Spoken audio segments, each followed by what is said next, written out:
listening to NUFC Talk Radio, the voice of the Toon Army. Live daily on the website, on YouTube, on DAB, and on every online radio directory. NUFC Talk, the voice of the Toon Army. Hey, what's more delayed, us or the England game? Well, we've just had confirmation as we come through that the England game will kick off at 10 o'clock after the pitch has officially passed a pitch inspection. But in the meantime, you've got me, Michael Grimslaw, the Mighty Win, Boogie, and Supermac with us as well. How is it going, everyone?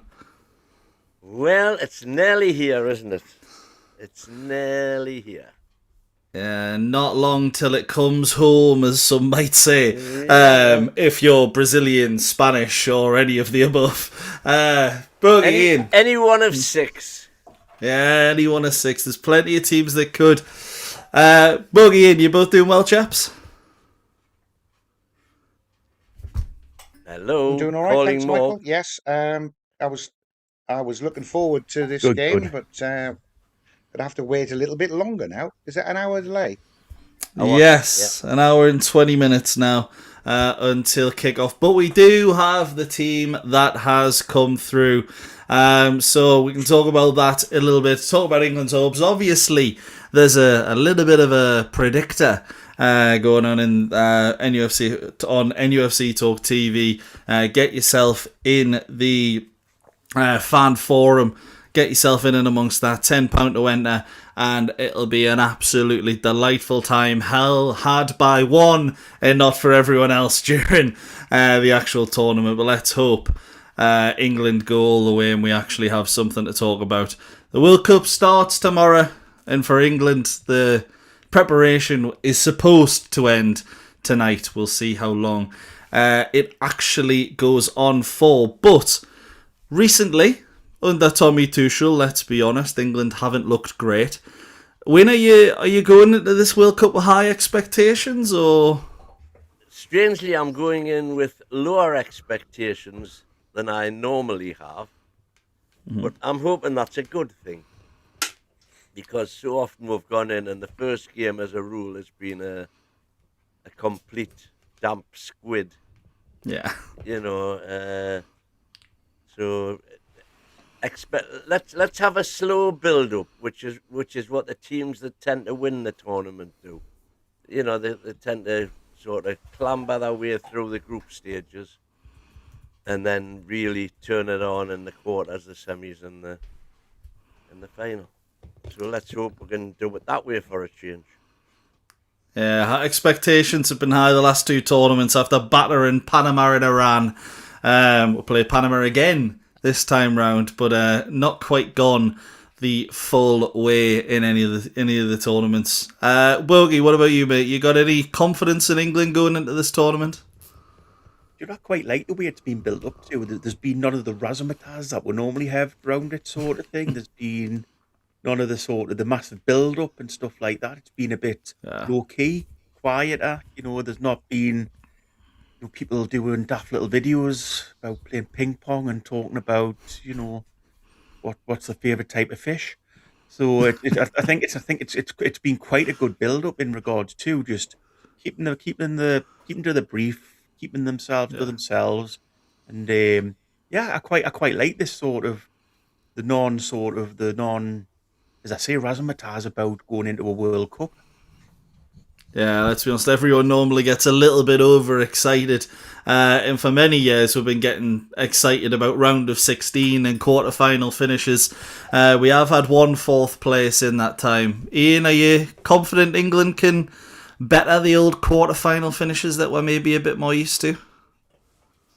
I was excited far away because I think we've got some great players. Fantastic players, 1 or 2 of which aren't in the squad, but you know, you've got to trust your manager. What I think might beat us is the heat. Yeah, that's what's tempering my excitement, because I think we have got a squad that can challenge anybody. But I know from trying myself that if you're running around in 30-degree heat, you last about 10 minutes, and you're out.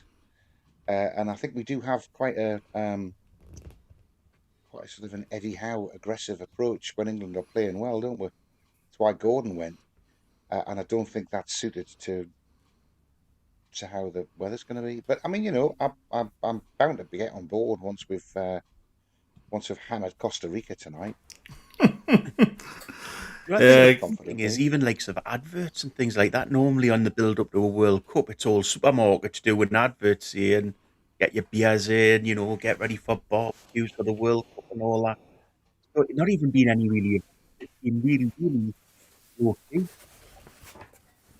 Yeah, absolutely. And to be honest, I think the only thing I've really seen is, I think Diet Coke were doing the big cans. McDonald's launched a menu where you can get an item that's normally a £5 for a tenner, and you get a World Cup cup alongside it with, and you can get David Beckham on it. Very relevant in 2026. Posh will be pleased at least it's a few more pennies in there. But Ian, you make a great point about the heats. Obviously, 2014, England got knocked out in the group stage, and obviously in that year we played Costa Rica, 0-0 draw, but that was in Brazil, another place where the heat is pretty bad. Obviously, Qatar, not exactly a cold climate, but there is sort of that idea. I mean, it's very hard to get knocked out in the group stages nowadays, let's be honest, with the third place team qualifying and stuff. But it does kind of feel like the 2014 tournament where you're not expecting England to go massively far, and you do think they'll be hindered by the heat a little bit. Is it going to be one of those? Probably. Well, actually, the rain tonight might help us, but through the tournament, England probably quite low scoring, and maybe not the high tempo that you were talking about before.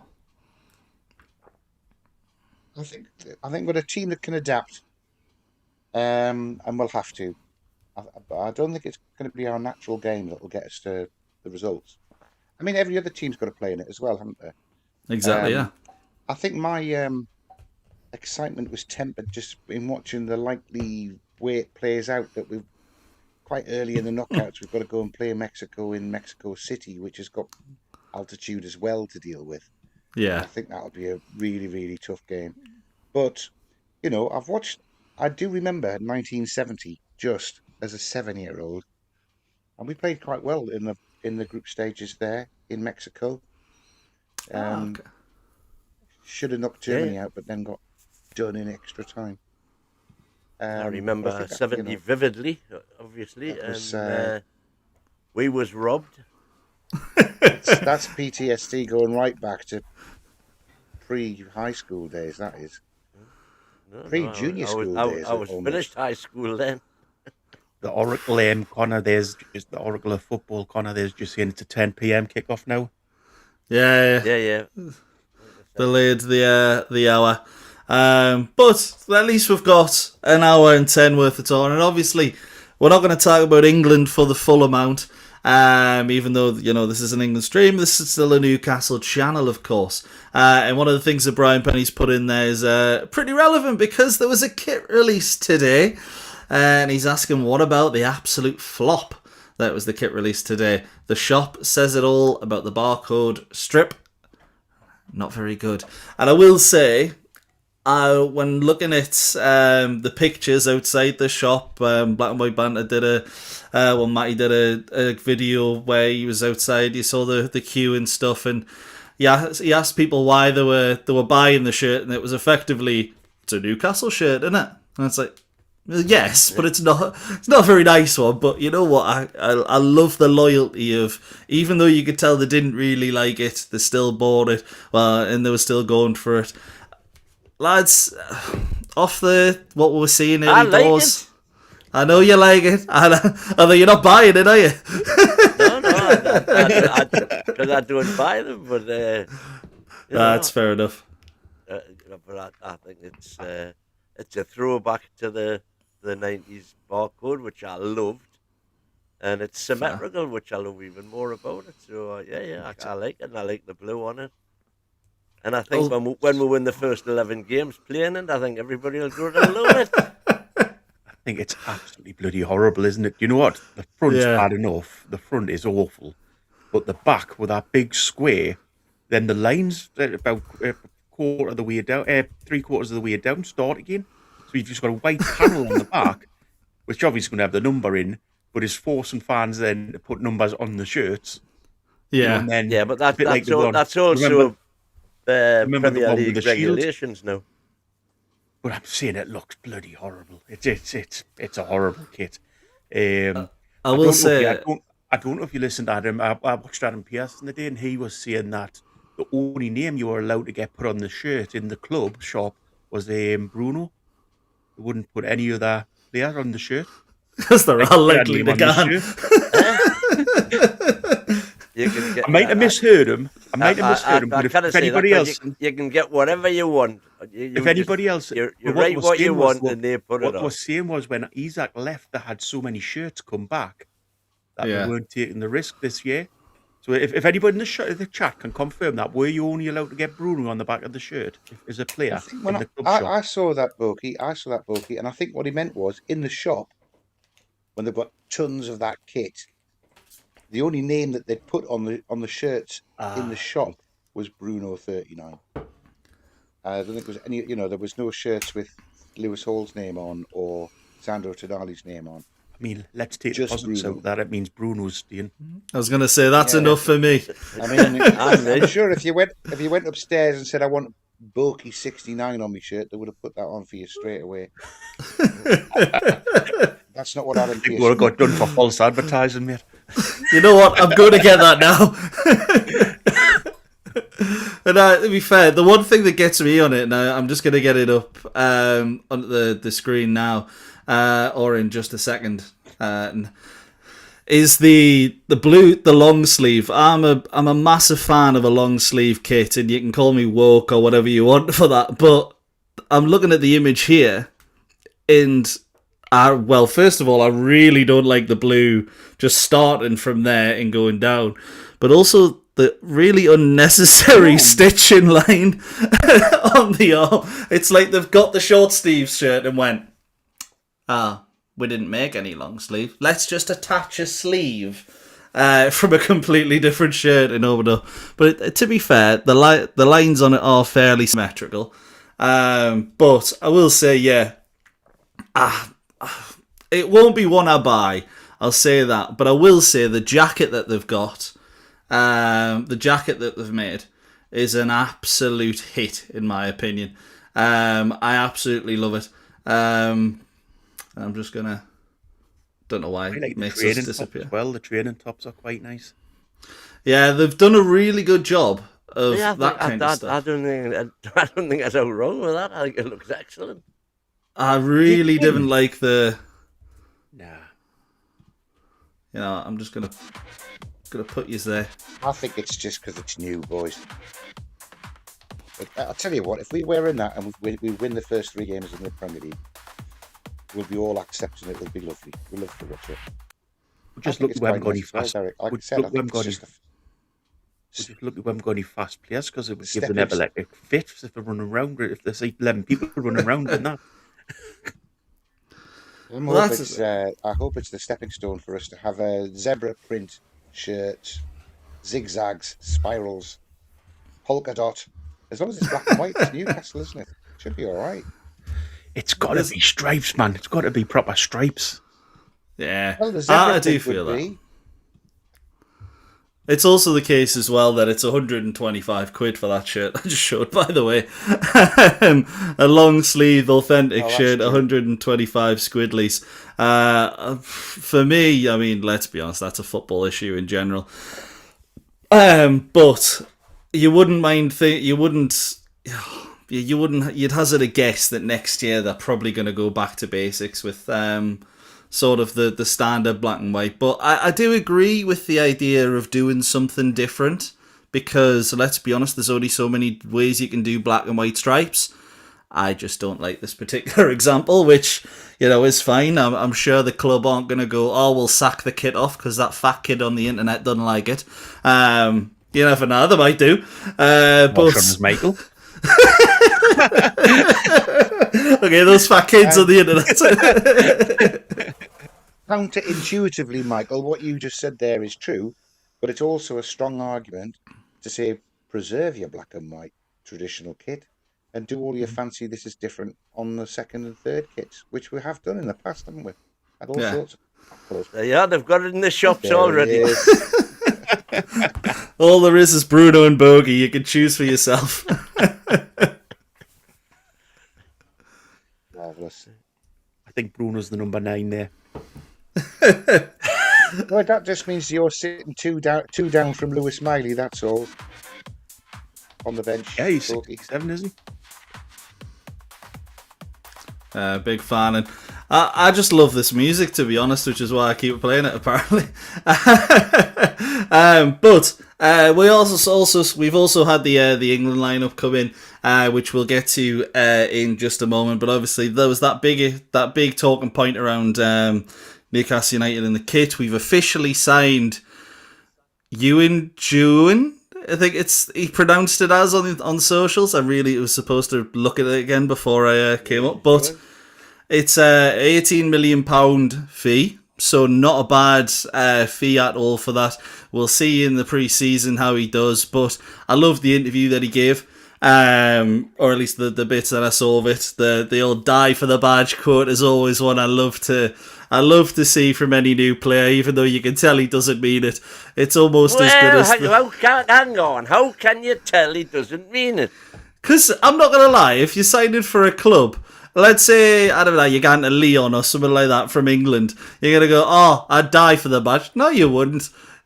There's no way you'd die for a badge of a club you've just signed for. I love it. Would you say it? Yeah, I probably still would say it.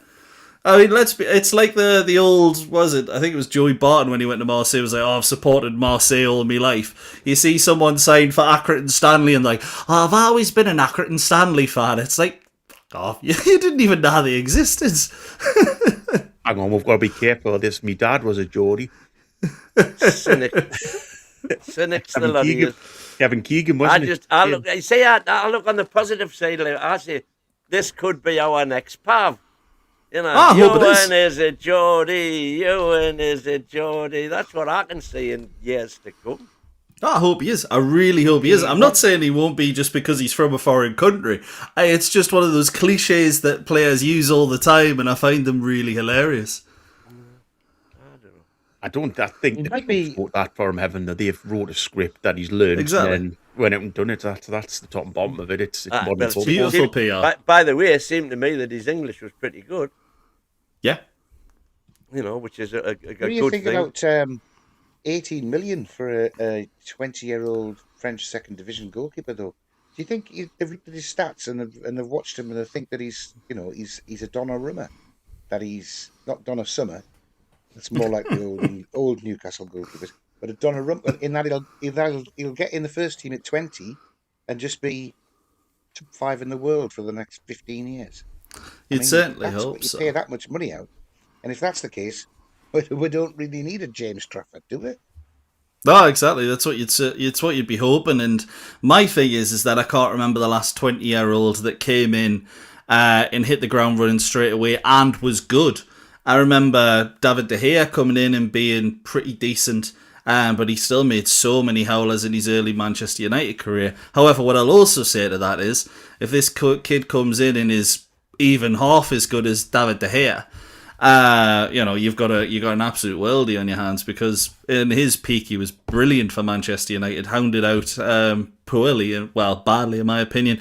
And I think this kid, from what I've seen, he's got a lot of talent with the ball at his feet. He seems to be a little bit overly confident, which I will love until he plays a game for us, does a step over in front of the striker and I have a heart attack live on comms, so be tuned for when that happens. But I think what they were saying is, everyone I've seen who's done analysis on him is that his shot stopping isn't great at this stage of his career.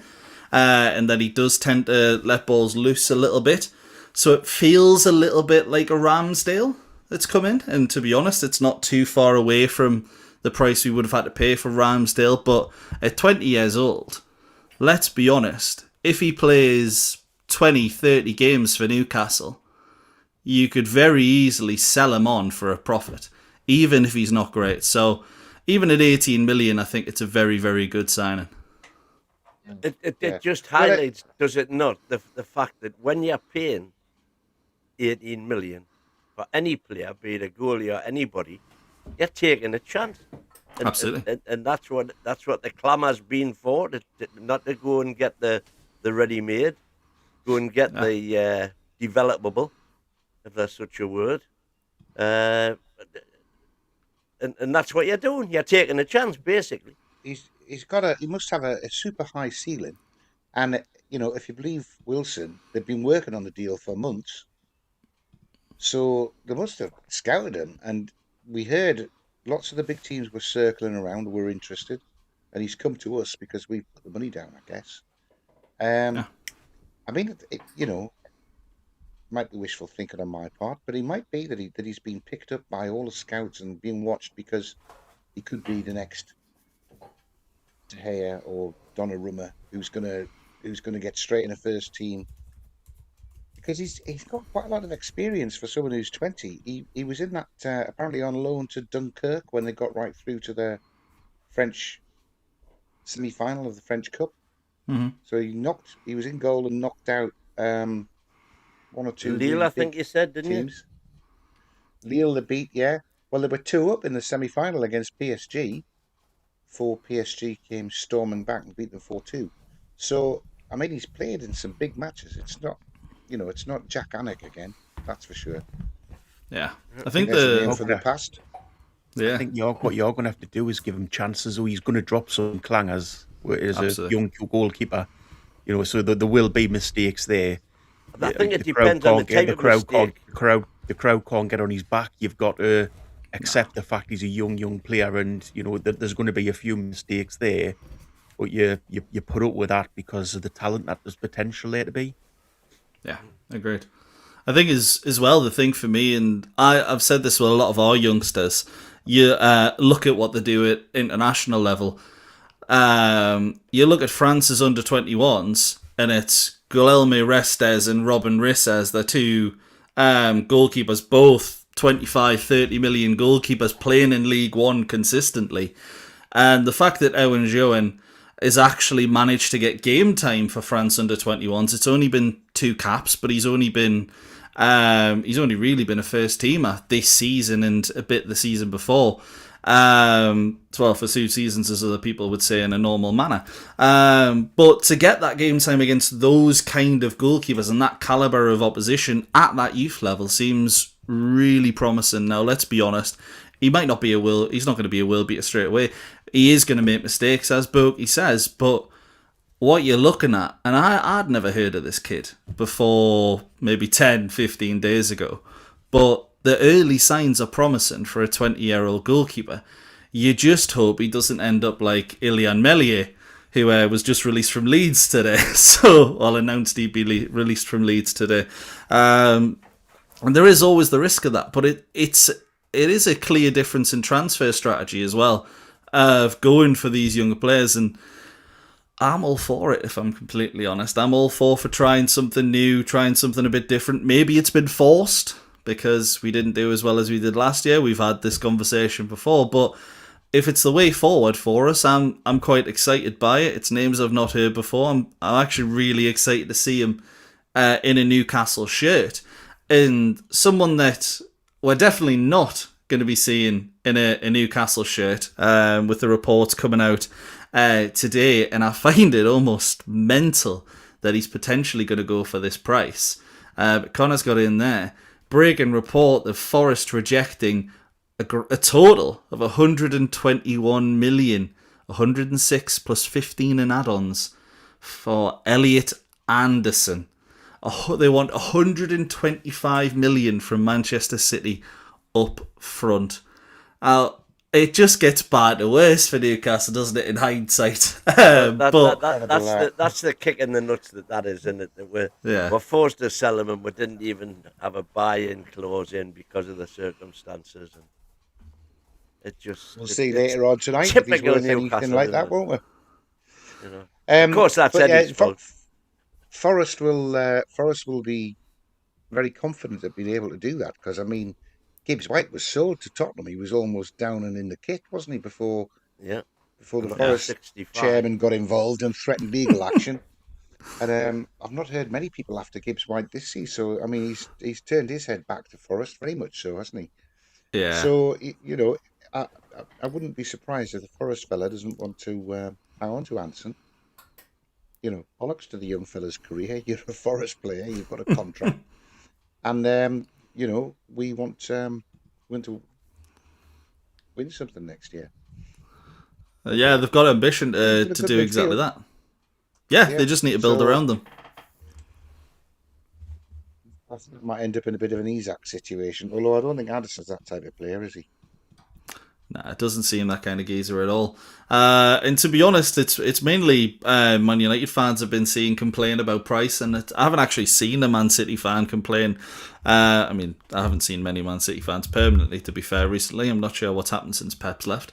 But I haven't seen many of them complain about the prices at all. It's mainly been Man United fans, and it's been Fernandes from West Ham, and also, as Brian Penny says, Newcastle United for Sandro Tonali. The Chronicle stating Newcastle won 100 million to try and ward off clubs looking to pay 60 million.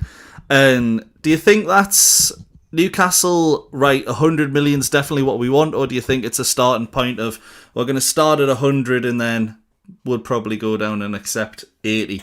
Well, what do you think? They want 100 million, yeah. Well, they want 120. They want 400 million. They're not going to get it, but ask them if they would have it, they would take it. Yeah. I think that's what that is. Yeah. Midfielders are expensive, though, aren't they? I mean, when Man U was sniffing after Baleba last summer, Baleba, I mean, I know he's a good player, but I don't rate him that highly. They were after 100 million for Brighton for him last year. So, you know, on those numbers, if you look at the top midfielders, Fernandes being 80 million, that's the right price for Tonali, isn't it? And the right price for Anderson. Fernandes was 117 million, wasn't he? But he didn't come. West Ham one. The West Ham lads who they're touting around. I would like to see him in a black and white shirt, right? But that's by the by. No, but the likes of Caicedo, 115. Who was 100? Rice, Fernandes, 110. Yeah. Fernandes coming in from wherever he came from. Benfica, 117. So yeah, midfielders are commanding. But I think what the Forest chairman is looking at there, he wants a British record. Yeah. You know, he wants to match Isaac. Well, if you're saying the midfielder's worth what a top striker's worth, good luck. Although it's inflation as well, like. If you take off the 20 we gave them for Vlaka, what do you call him? Goalie. They've paid 15 million for him. Yeah. Bloody hell. It looks like maybe the bit of this could be because Tonali's agent's obviously been scouting around trying to looking at deals for him, hasn't he?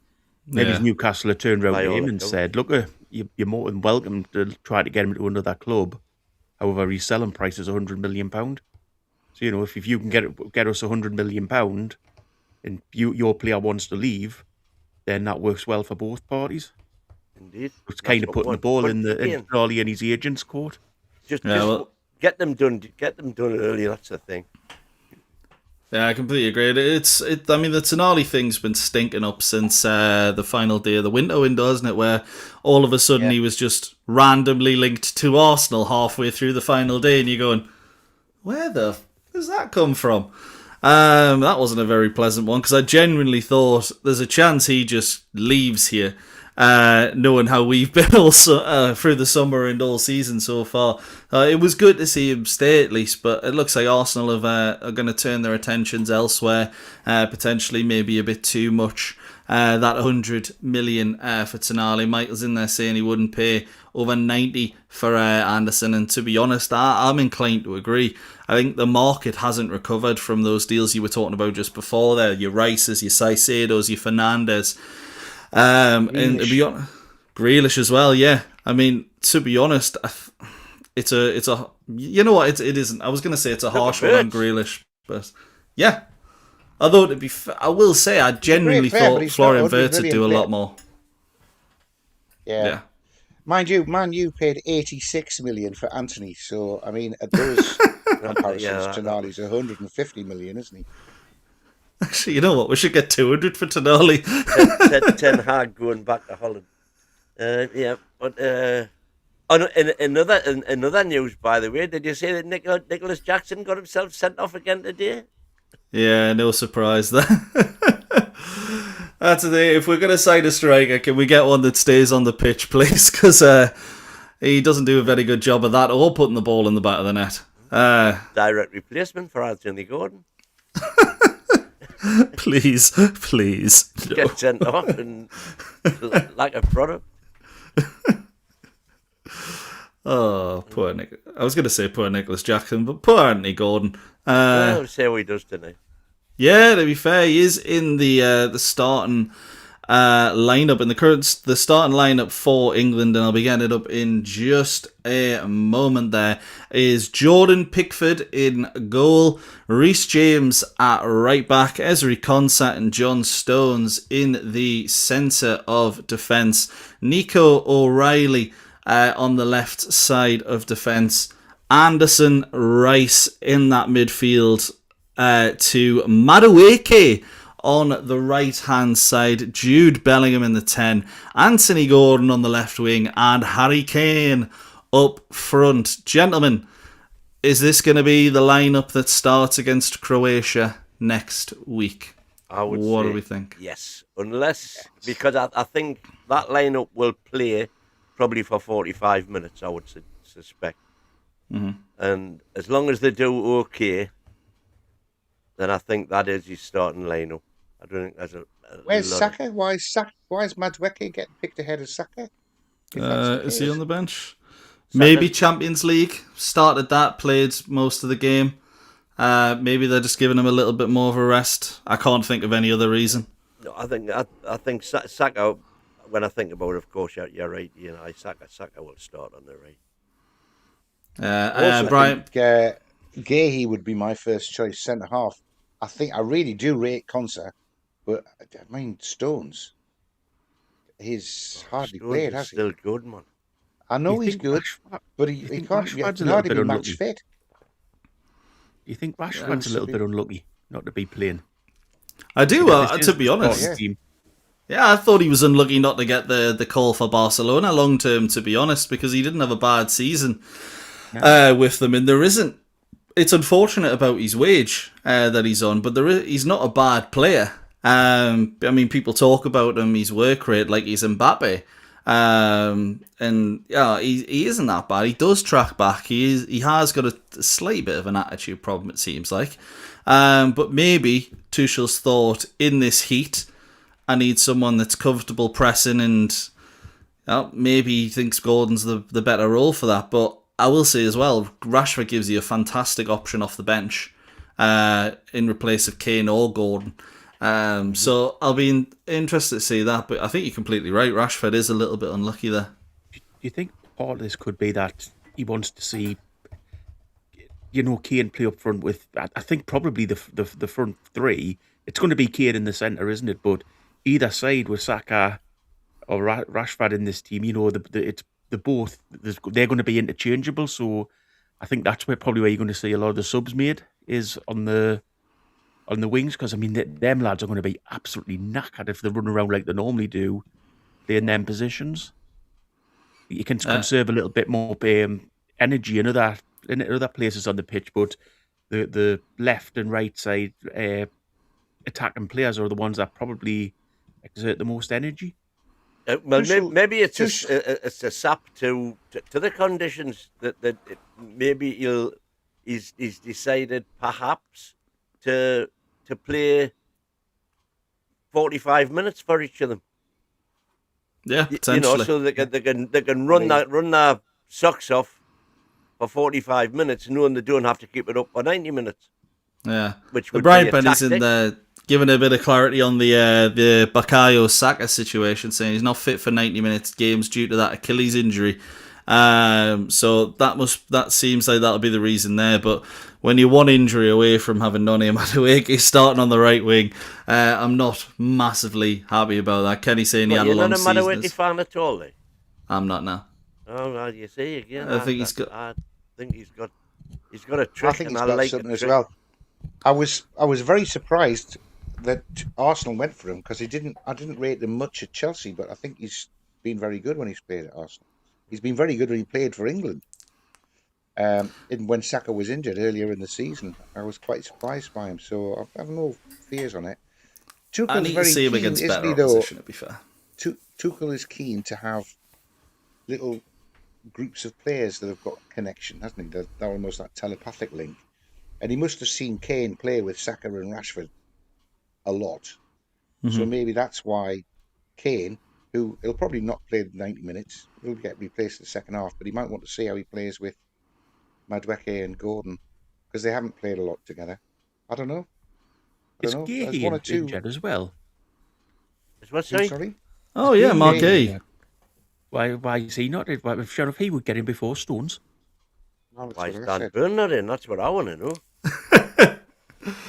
Imagine Dan Burn starting it. To be honest, I hope he does get a game at the World Cup, just because it'd be a great end of the story for him. I think Stones might be starting to get him a bit more match fitness.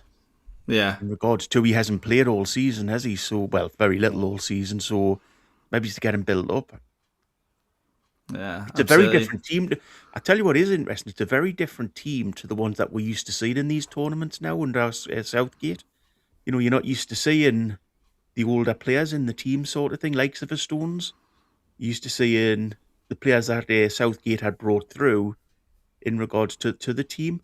Be interested to see how the World Cup goes in regards to does it work better doing it this way, or we're really having it really good under Southgate, and you know this is progressing backwards again, doing this sort of thing.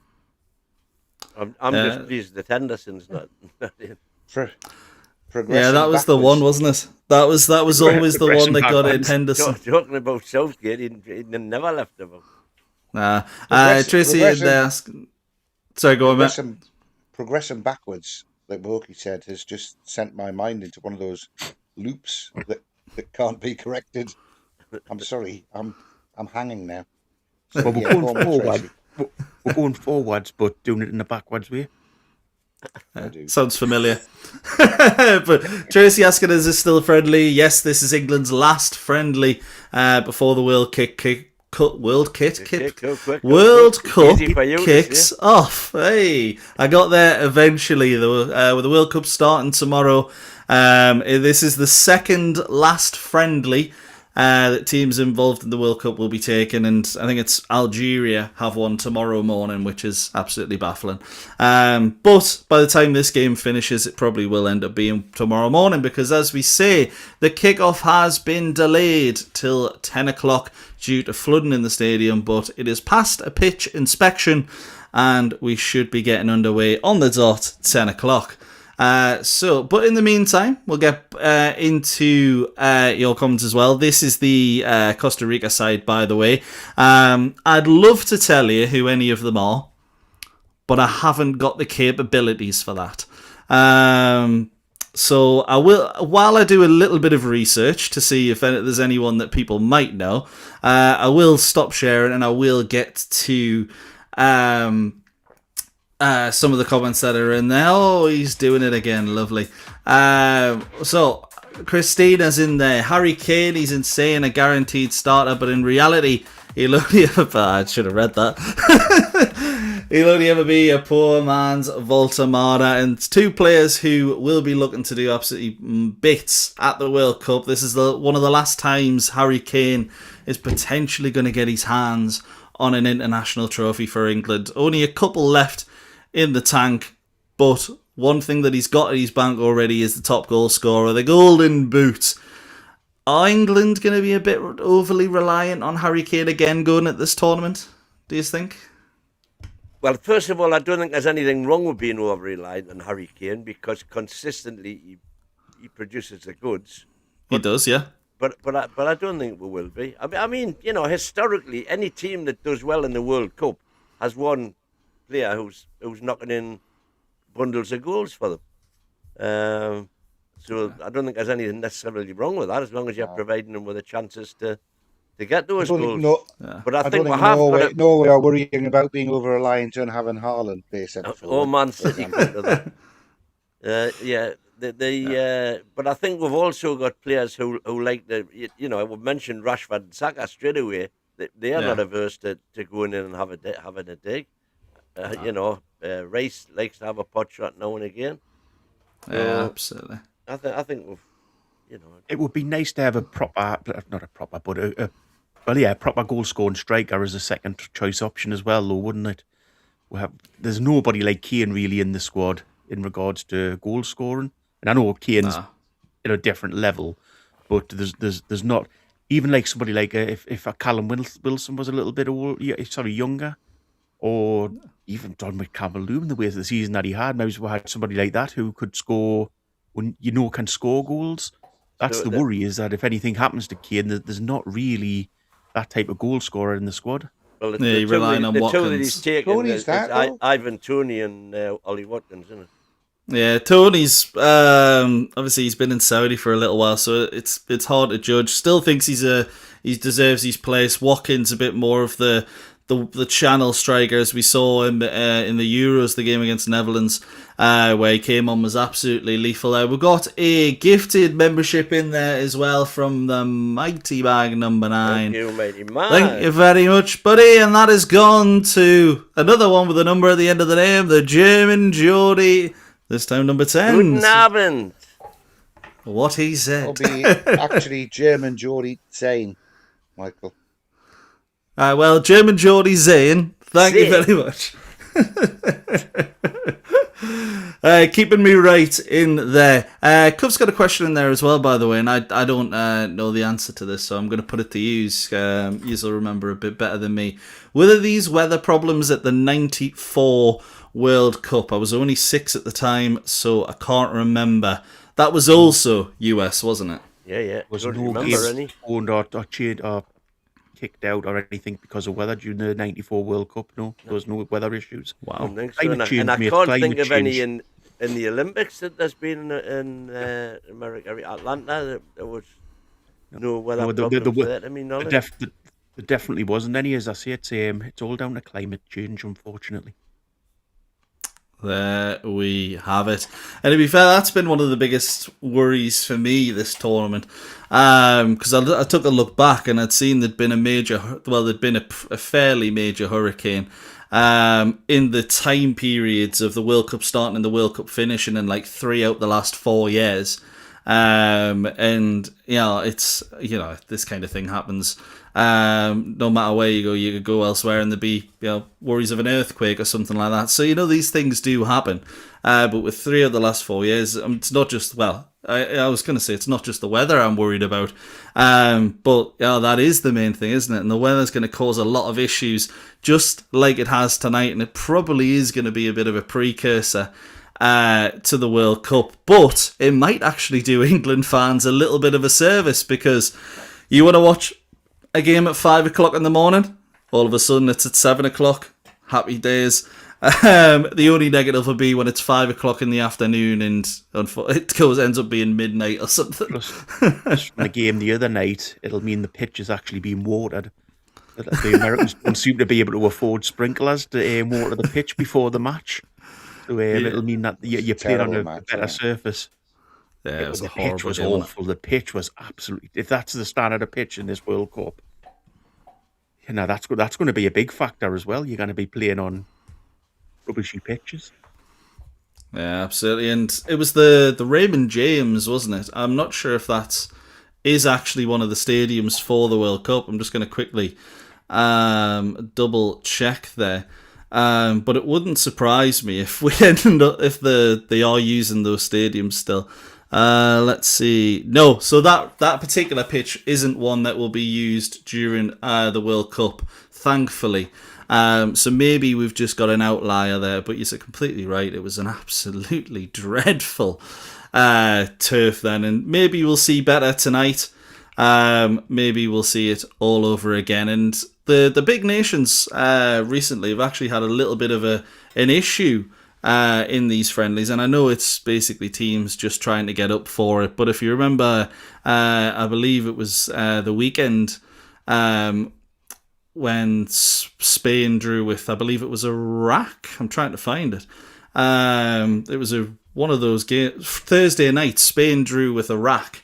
And you're looking into these games and thinking, well, you looked into the response, and Spain didn't really seem all that concerned. But after the England game, I saw loads of people saying, oh, we're absolutely terrible, we're this one, it's nonsense, we're not going very far. I think it is going to be one of those consistencies we see through the World Cup. Tonight, Costa Rica, I can't remember us playing them any other time other than 2014, which was a 0-0. Does the result matter tonight? Yeah, I think it does matter for morale. Not just the result. I think the performance matters as well.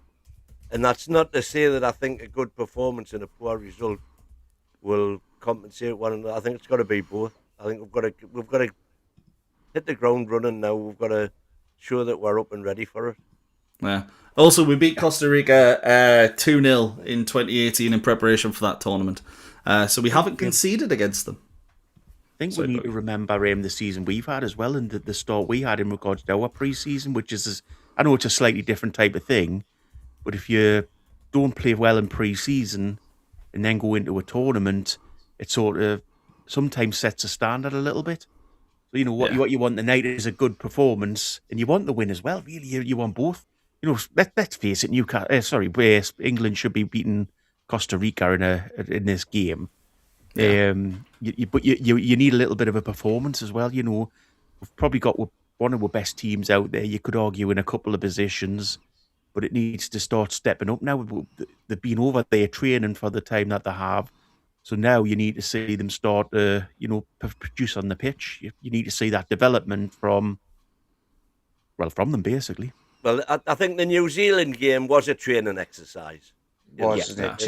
Two halves of 45 minutes for two different teams. This needs to be the real thing, not a training exercise. Yeah, absolutely. With regard to the Costa Rican team, Michael, I've just been doing some quick... They have out the 11 starters, 1, 2, 3, 4, 5, 6.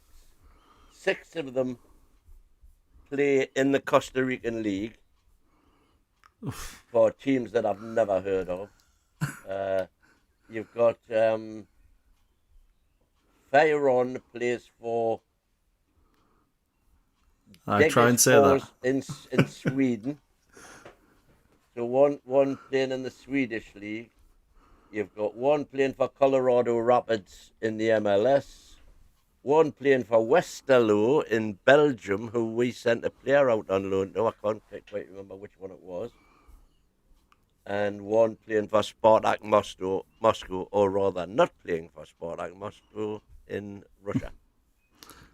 Yes, Manfred Ugalde is that particular one. Yeah, whatever happened to the Joel Campbells? The names I actually knew. There was some names in there when we played them 2014. I knew pretty well. Even Keylor Navas I knew before the tournament, or I'd heard of at least. What do you call him on? Brian Oviedo.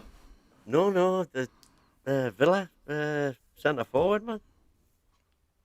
Ran. He was part of the. I want to say Paulo One Shot, but no. Yes. It is One Shot. Yeah, that's him. He was part of the barbecue joke. I've named 3 footballers you get at a barbecue: burger, One Shot, and rice. That's not going into my joke book anytime soon, but it did make us chuckle. Yeah, that was him. He played for Costa Rica. Yeah.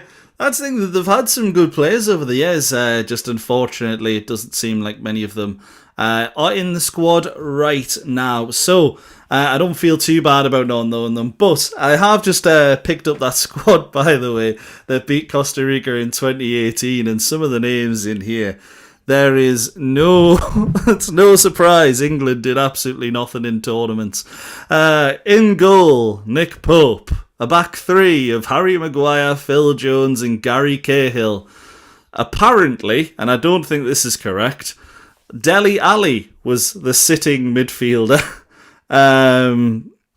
Or is this going to be... Oh, this is with the substitutes already made. So Jack Butland started in goal and was substituted on. Nick Pope was substituted on. The 3 centre-backs were already in there. John Stones was also playing that day. Jordan Henderson was starting in defensive midfield, and Dele Alli came on as a sub. This is really annoying. Kieran Trippier was on the right-hand side. Jesse Lingard in midfield, coming on for Ruben Loftus-Cheek. Fabian Delph, Danny Rose, and then the 2 goal scorers on the day, Marcus Rashford up front with Danny Welbeck and Jamie Vardy there in reserve as well. Some really, really ghosts of England past right there, and how many of them would actually get in that current team? Maguire on his day, maybe Gary Cahill because we're short at centre-back. Trippier maybe, but not many there, is there? Well, that was... I think it's more of a worry. It was 8 years ago. So... Bloody, what's Henderson's in that squad now? Yeah. Rashford. I wonder where Harry Kane was. He was pulling up the trees back in 2018, wasn't he? Yeah, he was an unused substitute on the bench alongside Jake Livermore, Tom Heaton, Eric Dyer, Ashley Young, Adam Lallana. Eric Dyer, dear God. Yeah, see, that's why it's tragic. Is he still playing? Is he still at Bayern Munich? I think he's at Monaco now. I might be wrong. No, he's still at Monaco, yeah. He signed for Monaco in 2025 and he's made 9 appearances. So not very good. Yeah, must be injured. Yeah. Well, He was a weird player, him, wasn't he? Because he looked like he could have been a good centre-back, but just never really progressed. He just stood still. Yeah, ended up being Dyer by name, Dyer by nature. But one of the players that isn't, and one of the players that I think probably should get a lot more game time in the squad, and David Spencer's put in there as well, Morgan Rogers. Why doesn't Tuchel use him? Is that because England have just got so much depth in that attacking areas? Obviously, you got Bellingham, Palmer's not even in the squad. But in those attacking areas, you've got so many good players. Is that the reason Morgan Rogers isn't playing, or is he one of those players that you think you've kind of just got to look to fit in? What do you think? Well, it depends what system you want to play, doesn't it? If you're playing 4-2-3-1 with a central attacking number 10 in Bellingham, then for me, Morgan Rogers is good, but he ain't as good as Bellingham. You know, so unless you're going to... Sorry, go on. Tuchel's picked Rodgers all the way through the season because Bellingham's been injured, so he has been picking him, and Rodgers has been taken when Foden and Palmer, for example, have been left behind. So I think, I think he's a first change. You don't think he's got anything against Rodgers? No, I don't think he's got anything against him. I think he just, rightly, in my opinion, thinks Bellingham's a better player. Yeah. Yeah. I agree. Hasn't had the greatest season, hasn't had as much game time as he would have expected, Bellingham, but that might just mean he's better equipped for this World Cup after the back of a heavy season for a lot of players. There's a lot of players who have played, I think, 150% of the games they'd played the season before, so basically they played 50% more games. Elliot Anderson was on that list. There was a few others, and I've just been sent through a video there, by the way. The pitch is fine, but they've just turned on the sprinklers. So it's not the fact that it's waterlogged now, it's the fact of, we need to get it a little bit wetter. That's the weather in America for you right there. Absolutely. To be honest, it's brilliant, but I can imagine it's a nightmare for anyone trying to get any sports sorted. And American Mag's in there saying, "War England playing the neat." We are, or at least we think we are, if the American weather can calm down for a minute. It's 10 o'clock. Well, it's where it is, isn't it? I mean, I remember we went on holiday to Cuba, and regularly in mid-afternoon there would be this absolute downpour. I mean, I'm talking, monsoon downpour, and you'd be lying at the pool on your lounger, and you learned, all you did was put your hand over your drink so that it didn't get diluted, and then about 4 or 5 minutes later, it's all blown over. The sun's back out, and within literally 10 minutes, you could never have imagined that there'd been a downpour there 10 minutes earlier, because it's all just evaporated in the heat. Can I just say though, can you imagine the American mag if over here we had games postponed because of rain, or because because of what was it? It was too sunny, And I think the crazy thing is, well, there's a roof on the stadium. Mad in America. I think there's a roof on the stadium, isn't there? Which one is it? The Inter and Co. I'm not sure. I don't think so. I don't think there is on the Inter and Co. I might be wrong. It might have a retractable one. But the actual images I can see of it don't have one over it. But there will be plenty of stadiums at the competition that do have roofs over them, and hopefully we can stop this kind of thing from happening during the actual tournament, because that would be absolutely way, Michael, mental. I think anybody who has sat through Sharknado will be delighted that they're making sure that the ground is clear of flooding before they put the England team out there. I mean, that would be a hell of a way to miss the World Cup, wouldn't it? Shark bite. I never thought I would do one of these shows and have Sharknado referenced. That is brilliant. You've never asked me to do one of these shows. You see, it's all happening. That's true. I'm sure that was that not based because of there being some sort of monsoon in America somewhere, and the town got flooded and the sharks invaded. I don't know. I've never managed to sit all of the way through it. Derek will tell us what Sharknado 2 was about soon.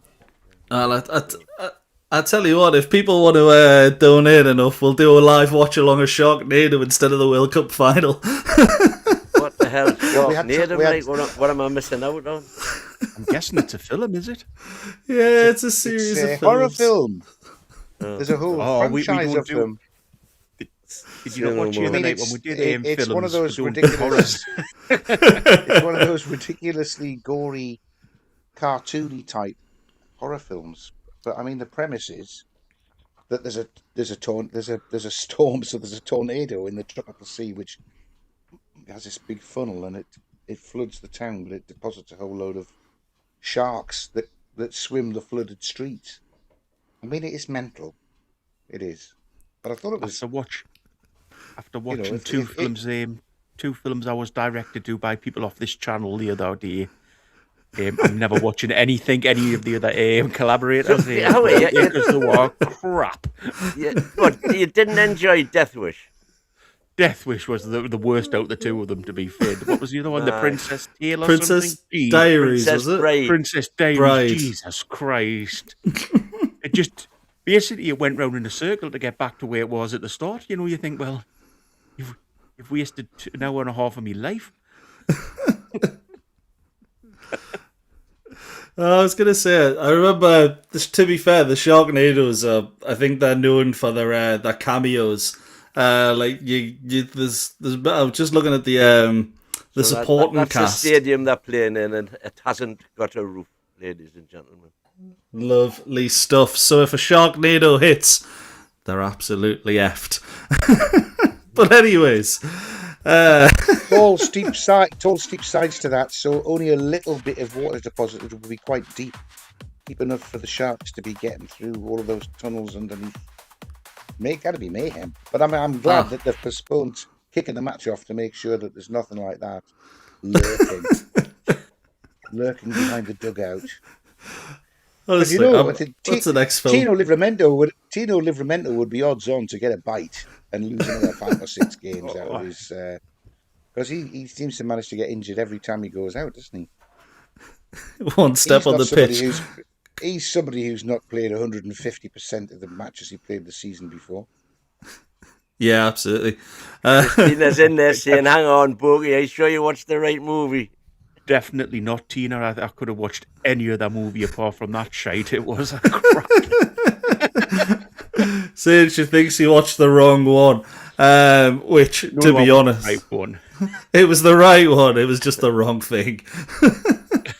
I can understand why when you first saw that film as an 8-year-old girl or something, you would be enamoured by it.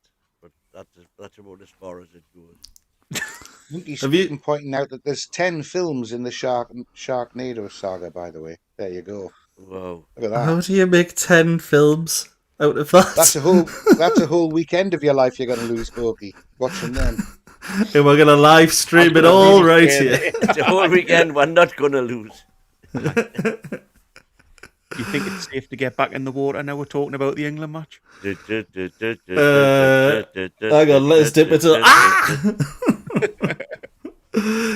Just for those wondering what's going on, there isn't much at all. There's still just water in the pitch. The players are warming up a little bit. So we are going to see England kick off their final pre-tournament friendly, and I said post-tournament friendly there. We haven't been knocked out just yet. And just to go back over the lineup for those that weren't here before, it is Jordan Pickford, Reece James, Ezri Konsa, John Stones, Nico O'Reilly, Elliot Anderson and Declan Rice in centre midfield. Noni Madueke gets the nod ahead of Bukayo Saka due to injury concern. Well, Saka recovering from an Achilles injury. Jude Bellingham gets the nod in the number 10. Anthony Gordon, former Newcastle player, on the left-hand side, and Harry Kane up front.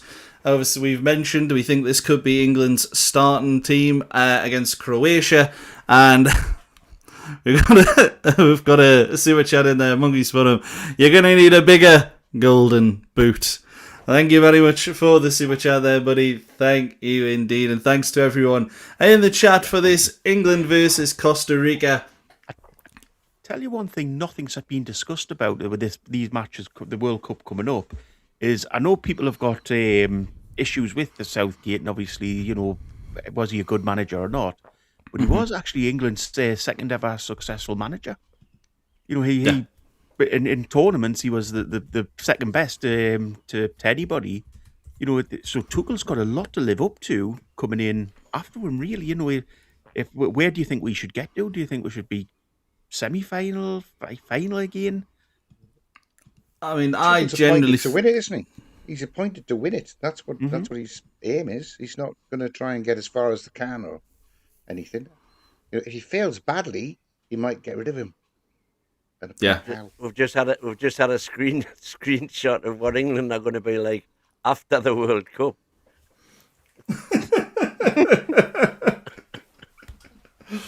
Cheers, Connor. Those fries look quite nice, to be fair. I would never play number 14.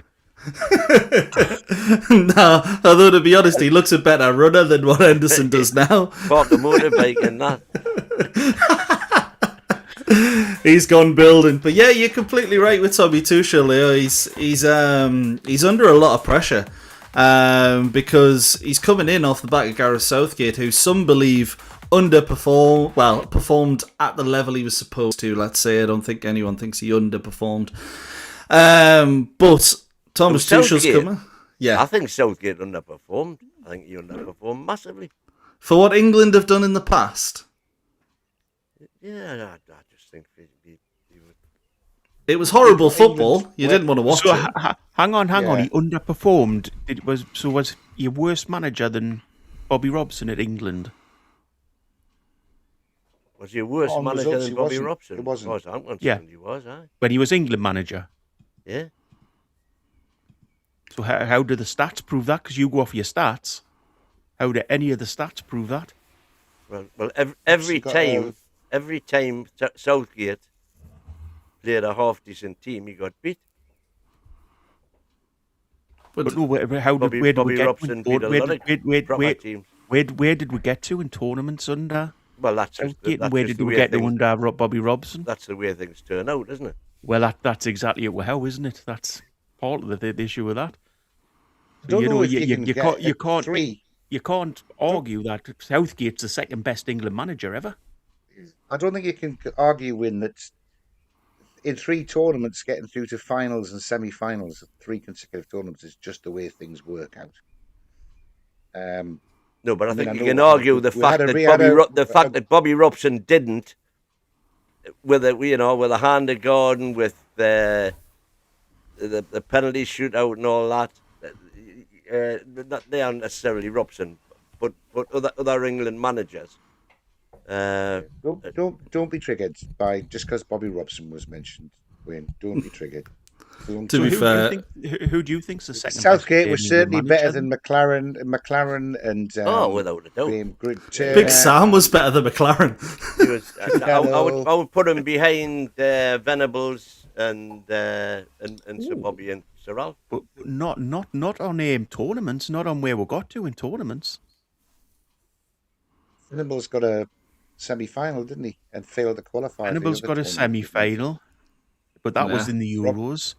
Whereas Southgate got to a final. He's got to the semi-finals of major competitions he's been in. I just think with what he had at his disposal, the one thing. It was really disappointing because we should have won. We should have beaten Croatia. That's the point. Trippier took the lead in 2 minutes, and then we sat back. Hang on, look. We should have beaten. He should have beaten.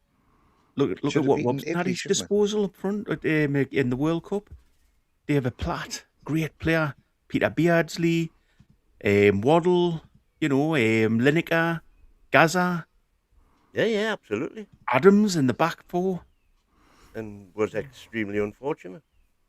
We were really poor in the Euros, though, under Robson, weren't we? And we had a pretty decent team back then. I think 84 we didn't qualify, 88 we got beat by everyone in the group. So I think Bogey is right, particularly by the statistics. And what I would say is he's probably one of the least liked England managers. And it's probably down to what Wynn's saying. The team that he had at his disposal. I will give Southgate his flowers because what he did was he came into that dressing room and he completely shattered the club mentality that was going on for a long time in the England dressing room, where you had the Man United clique, the Liverpool clique, the Arsenal clique, the Chelsea clique in later times, and he completely dismantled all of that, and he made it an all for one for all atmosphere, which you can't underestimate the value of that. No, I agree. So definite flowers for that. But I just think what he did when we're in those positions to capitalise on that, he failed abysmally. But who got into those positions is the other side of the coin there. Yeah, absolutely. You've got to see he's the second best English manager ever. Well, there's no argument. There's no argument. I don't think to be honest, I don't think there's been many managers who actually have performed with England.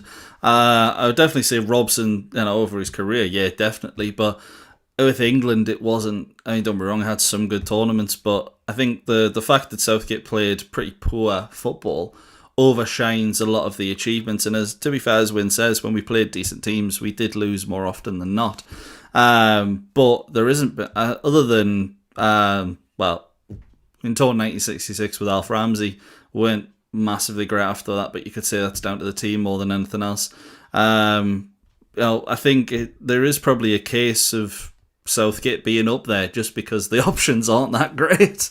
Yeah, well, but the other thing, if you look at the ones who've had relative success, and let's say you put Southgate up there, let's say you go Ramsey, Southgate, Venables, Robson, take your pick.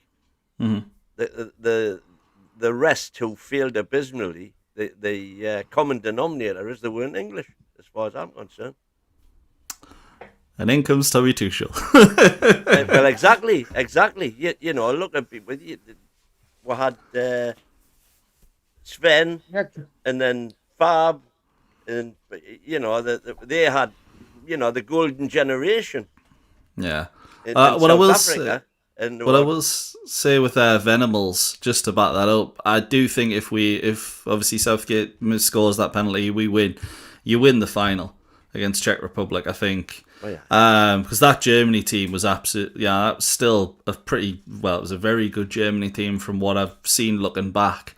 And you'd like to think whoever came up against that Czech Republic side would have got the better of them. So it is just down to those fine margins in international football, and you can say the same with Southgate. You can say the same with maybe any manager that we've had. But I'd back Venables as a shout, just purely because we only lost one game under him in like 25, and the only tournament he had was obviously the semi-final knockout to Germany. I'll tell you one interesting thing guys is are sliding in at the back post. Yeah. Why couldn't he grow a toenail?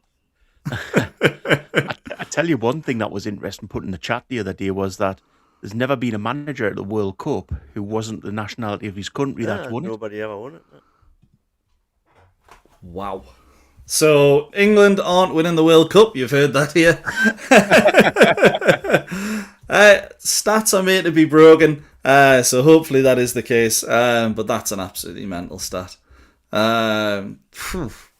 I was saying, do you think we'll show up tonight, coach win? Yes, I do think we'll show up tonight. There you go. You heard it here first. I think we're going to see a performance tonight. You'd hope so, wouldn't you? I mean, England need to... we don't need to give the fans a performance, but it's one of those going into the tournament, as you were saying, you want that momentum and you want to be the team that's going into the tournament with a little bit behind you. How many times have we seen England go in off 0-0 draws or something like that and end up having a poor result in the first game? And Southgate seemed to get over that. I remember the 1-0 against Croatia. I think it was one of the first times he played Phillips and Rice in the pivot. And you were sitting there going, Calvin Phillips is starting for England. Oh, hang on, this kid's good. I thought he was better than Rice at the time. Yeah, to be honest, it doesn't surprise me. He was the player of our player of that tournament. Yeah, Phillips. without a doubt. 100%. That's why I would have when City bought him. When he flopped at City, I would have been quite happy to see him come here. Did he go to QPR? No, he went to West Ham. Did he go to West Ham? I knew it was a London club. Yeah. And he Ipswich as well. Failed miserably, which surprised me because I thought he's he had still it a when Man he was City at player, Leeds. I isn't don't know whether he got too Yeah. big for his boots. Maybe he's at Leeds and then taken down a peg or two at the bigger club. I don't know what happened to him, but certainly for me, he was a better player at the time than what Rice was. Yeah, well, there was talks. We were doing debates of. I say we. I wasn't included in this, and I'm glad I wasn't included in this. Debates of Declan Rice versus Sean Longstaff was going on at the time. So I'm pretty glad we weren't taught. Win was on. Matty Longstaff. That's the thing. It's. I mean, it's easy to get a bit. How do we say? I want to say overly excited about a young lad coming through. Rice has always had a lot of quality, hasn't he? And it probably comes as no surprise to anyone that he's done so well with England, and it's just been about finding that extra centre midfielder to go alongside him. And unfortunately, we had him into our academy for quite a while, and we didn't know. Is this centre midfield partnership, Rice and Anderson, has it got the potential to be just as good, if not better, than Rice and Phillips? I think it could be better the way they're both playing at the minute. If they both play to form. The only thing is, it's quite defensive, isn't it? It's quite like the way we're playing now is like Spanish teams in probably the early 2000s with the two defensive midfielders and then a bank of three and one up front.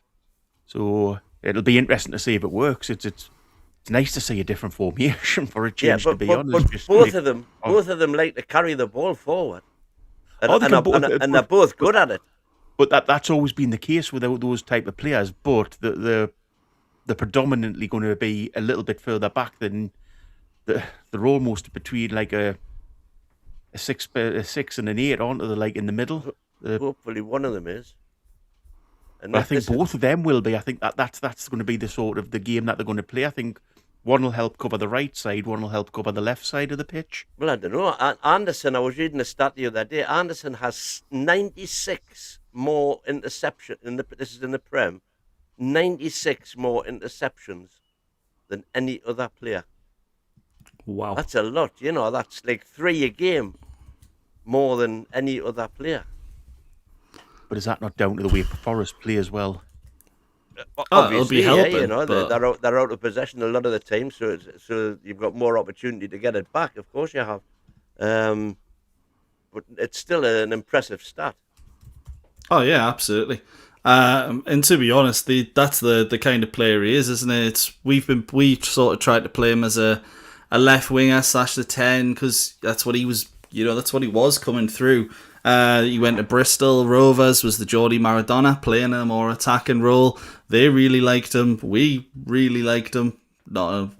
Unfortunately, Forest liked him as well, and we ended up having to sell. So, but I'll say this, at the time, he didn't look like becoming anything like what he is now. Forest dropped him a bit deeper. He now controls games from that midfield, and he's an excellent partner for Declan Rice. It's just whether we'll be able to do it in the heat of America and in the altitude of Mexico when it comes to playing those kind of games. I guess the main thing for me this tournament is going to be injuries, because you look at that squad, even the team playing today, Reece James and John Stones, both in that defence. It really wouldn't surprise you if both of them picked up injuries and were out for the rest of the tournament, would it? And there's a few players in there, Tino being one of them. And they're replacements, exactly. Exactly. And so is it one of those tonight where maybe one of the most important things is just don't get crocked? Oh, I would hate to think that they're going into the game with that attitude. I would hate it as well, but I probably would be. But as a manager or as one of them? As a player. Wow. Because I think the 11 for Croatia is pretty much sorted, I think. And to be honest, I don't see too much. I don't see too much change. And if you're going to start, I think you know that. And these players probably will be starting. And the last thing they're going to want to do is, tear a hamstring, going for a 50-50 with one of the Costa Rican players.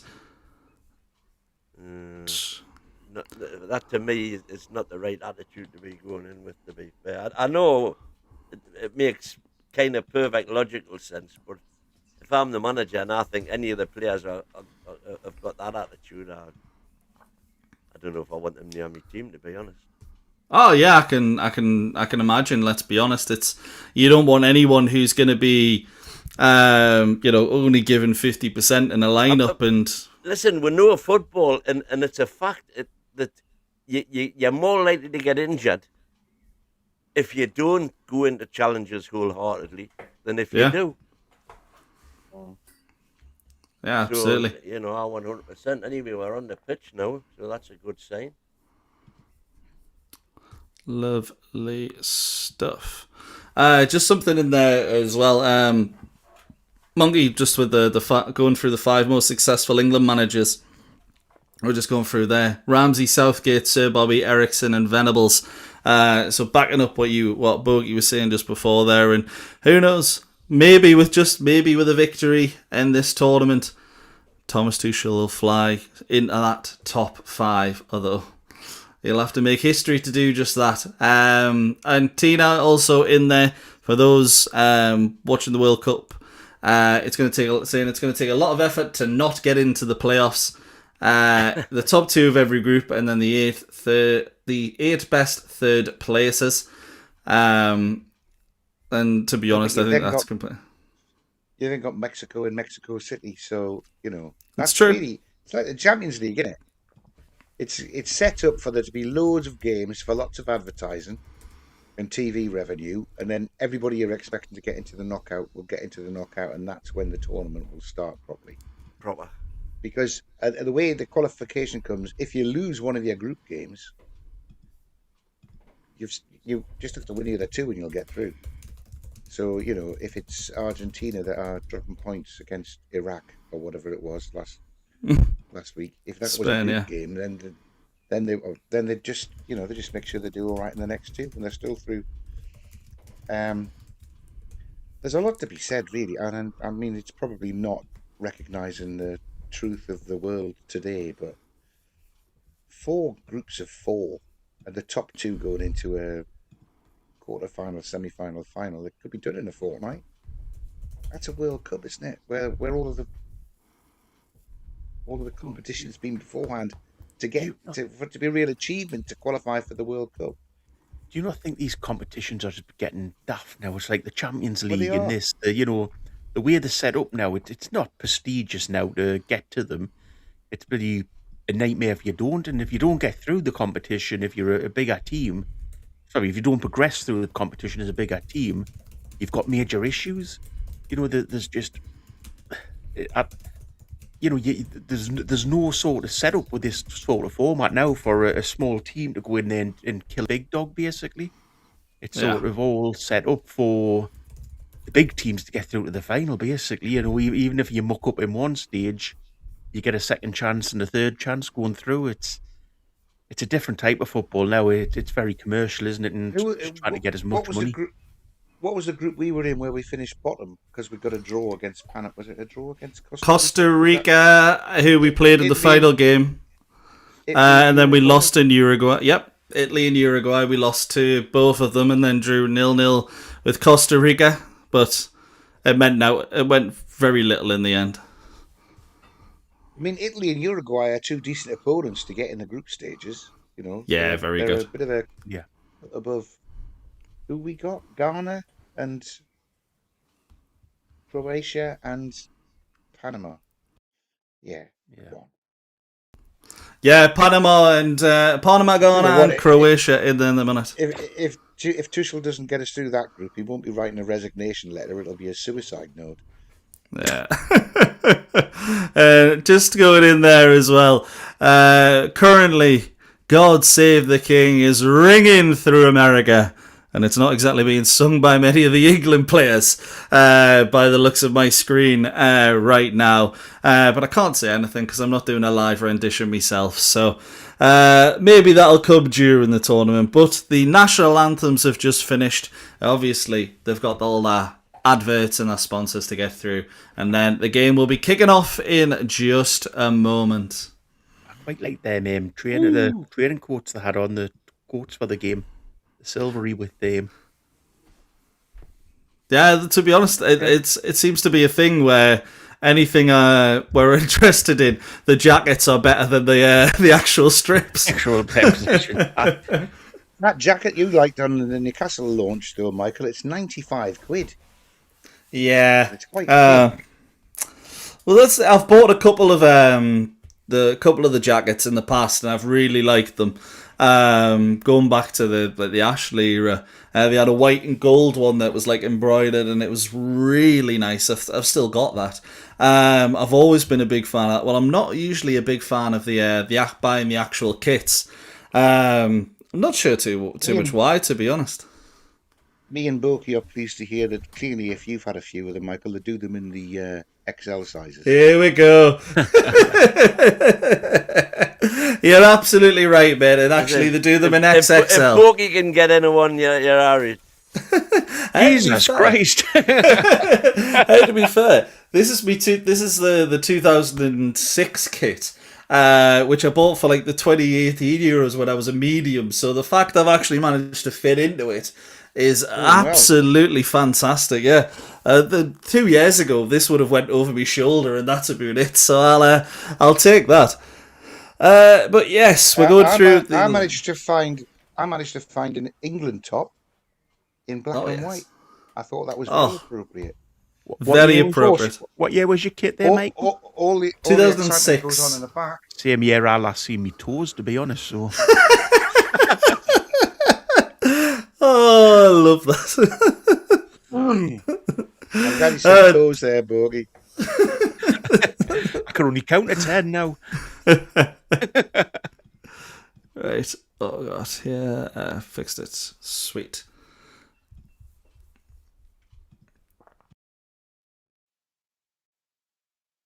So I'm in. I think I'm in, but I'm not sure I'm I can see where I'm meant to be watching. Lovely stuff. Okay, we're all in. We're all ready to go, and we're just waiting for the kick-off there. A lot of noise around the stadium. Seems like a pretty nice atmosphere. seems like a lot of fans in there as well. It's quite impressive. Right. Let's see. Okay. So lightning delays and storms might have stopped this game from going ahead, but we are off, and it's already gone just straight out of play. It's been disrupted. It's been, well, pretty horrible, but finally football is being played, and it's a Croatia throw-in on this left-hand side. Harry Kane applying a little bit of press there on the Croatia goalkeeper, who sends it long. Croatia playing two strikers, Michael, by the looks of things, or the number 10. Michael, it's Costa Rica, mate. Did I say Croatia again? 3 times. I like Croatia. Right. I know. We'll be doing that next week. It'll be on next week. You can do Croatia. Lovely stuff. You can tell I'm doing something else at the same time. Just trying to make sure I'm aligned. 58. We're a little bit behind on that clock. Yep, lovely stuff. So we've got Costa Rica on the right-hand side, going down on England's right, their left. It's a foul there committed by Reece James on, I want to say, Alcacer. On the Croatian left, a little bit of a barge in the back, not really a lot in it at all, but you're going to see those given all day, and it looks like he's holding his fingers a little bit, got trod on a little bit there by Reece James. Not a nice one at all, that one. Fernando Batista, the name of the Croatian manager. That's what they're called. Croatian. I said Croatian again. Costa Rican. I love Croatia, mate. Beautiful player. No, I could hear myself coming through on the live comments for the actual game as well, which is really putting me off.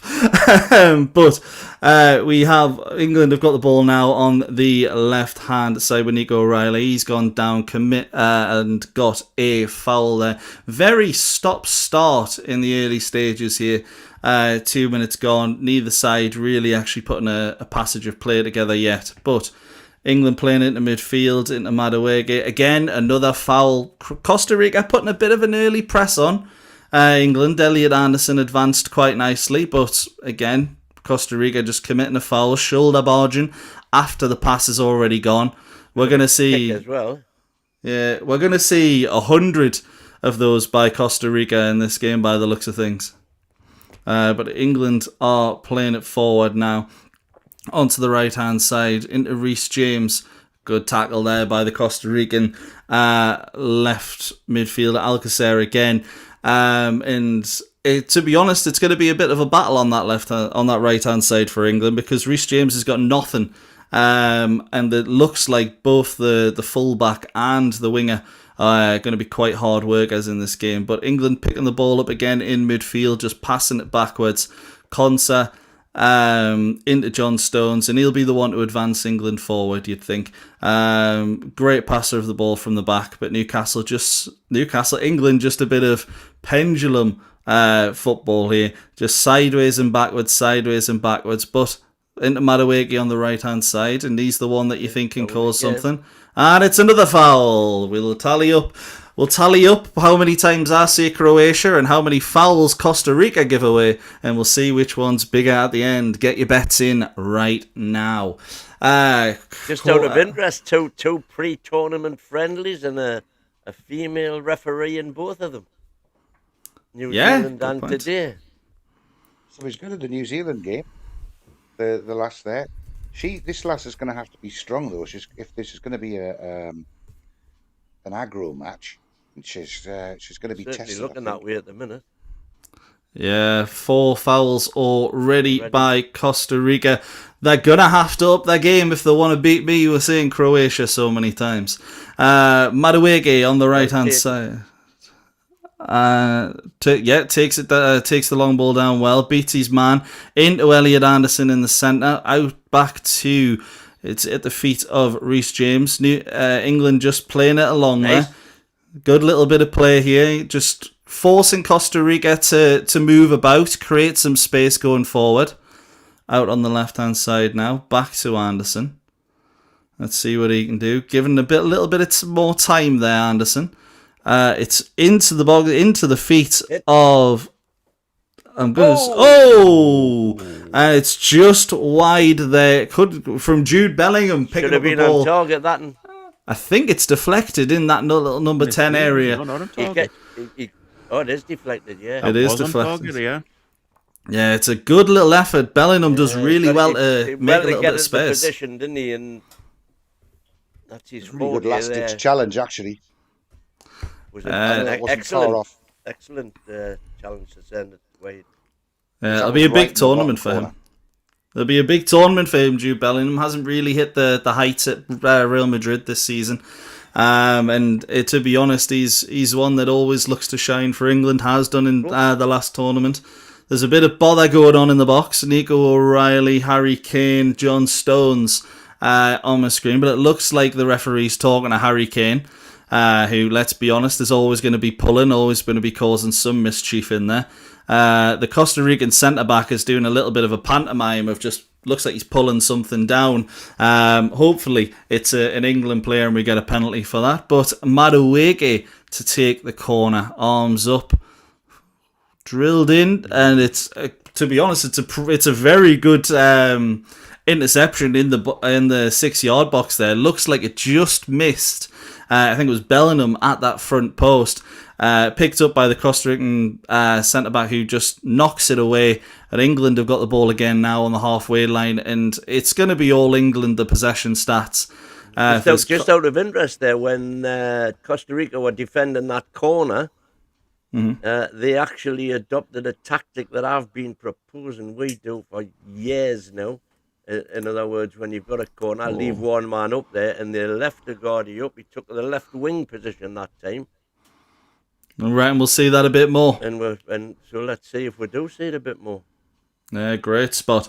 England had a lovely bit of play there, by the way, on the left-hand side. It ended up with Anthony Gordon in the box, and he knocked it into the feet of Harry Kane, but he just couldn't get it under control, and Costa Rica managed to clear. It's now a throw-in to England on that left-hand side. And once again, as I say, you're just going to see a lot of England possession here, and it's going to be about whether they can break down Costa Rica. So let's see. Left-hand side, it's into Nico O'Reilly. Cuts it at the edge of the box. 24. Reece James is going to get on the end of that, and it's just going to be recycled. Floated towards the back post, towards Madueke. In the box that he's tried to do a little bit of a back. It's actually worked out for him a little bit. He's kept the whole of it. I wouldn't have said brilliantly, but he did all right. Anderson have said it. Harry Kane's gone down in the box, and the ref wants none of it. Well, we'll see VAR for that, definitely. And to be fair, we'll maybe see a VAR for that as well. Not that bad. A little bit of a mistimed challenge. I'm not sure, to be honest. Will be.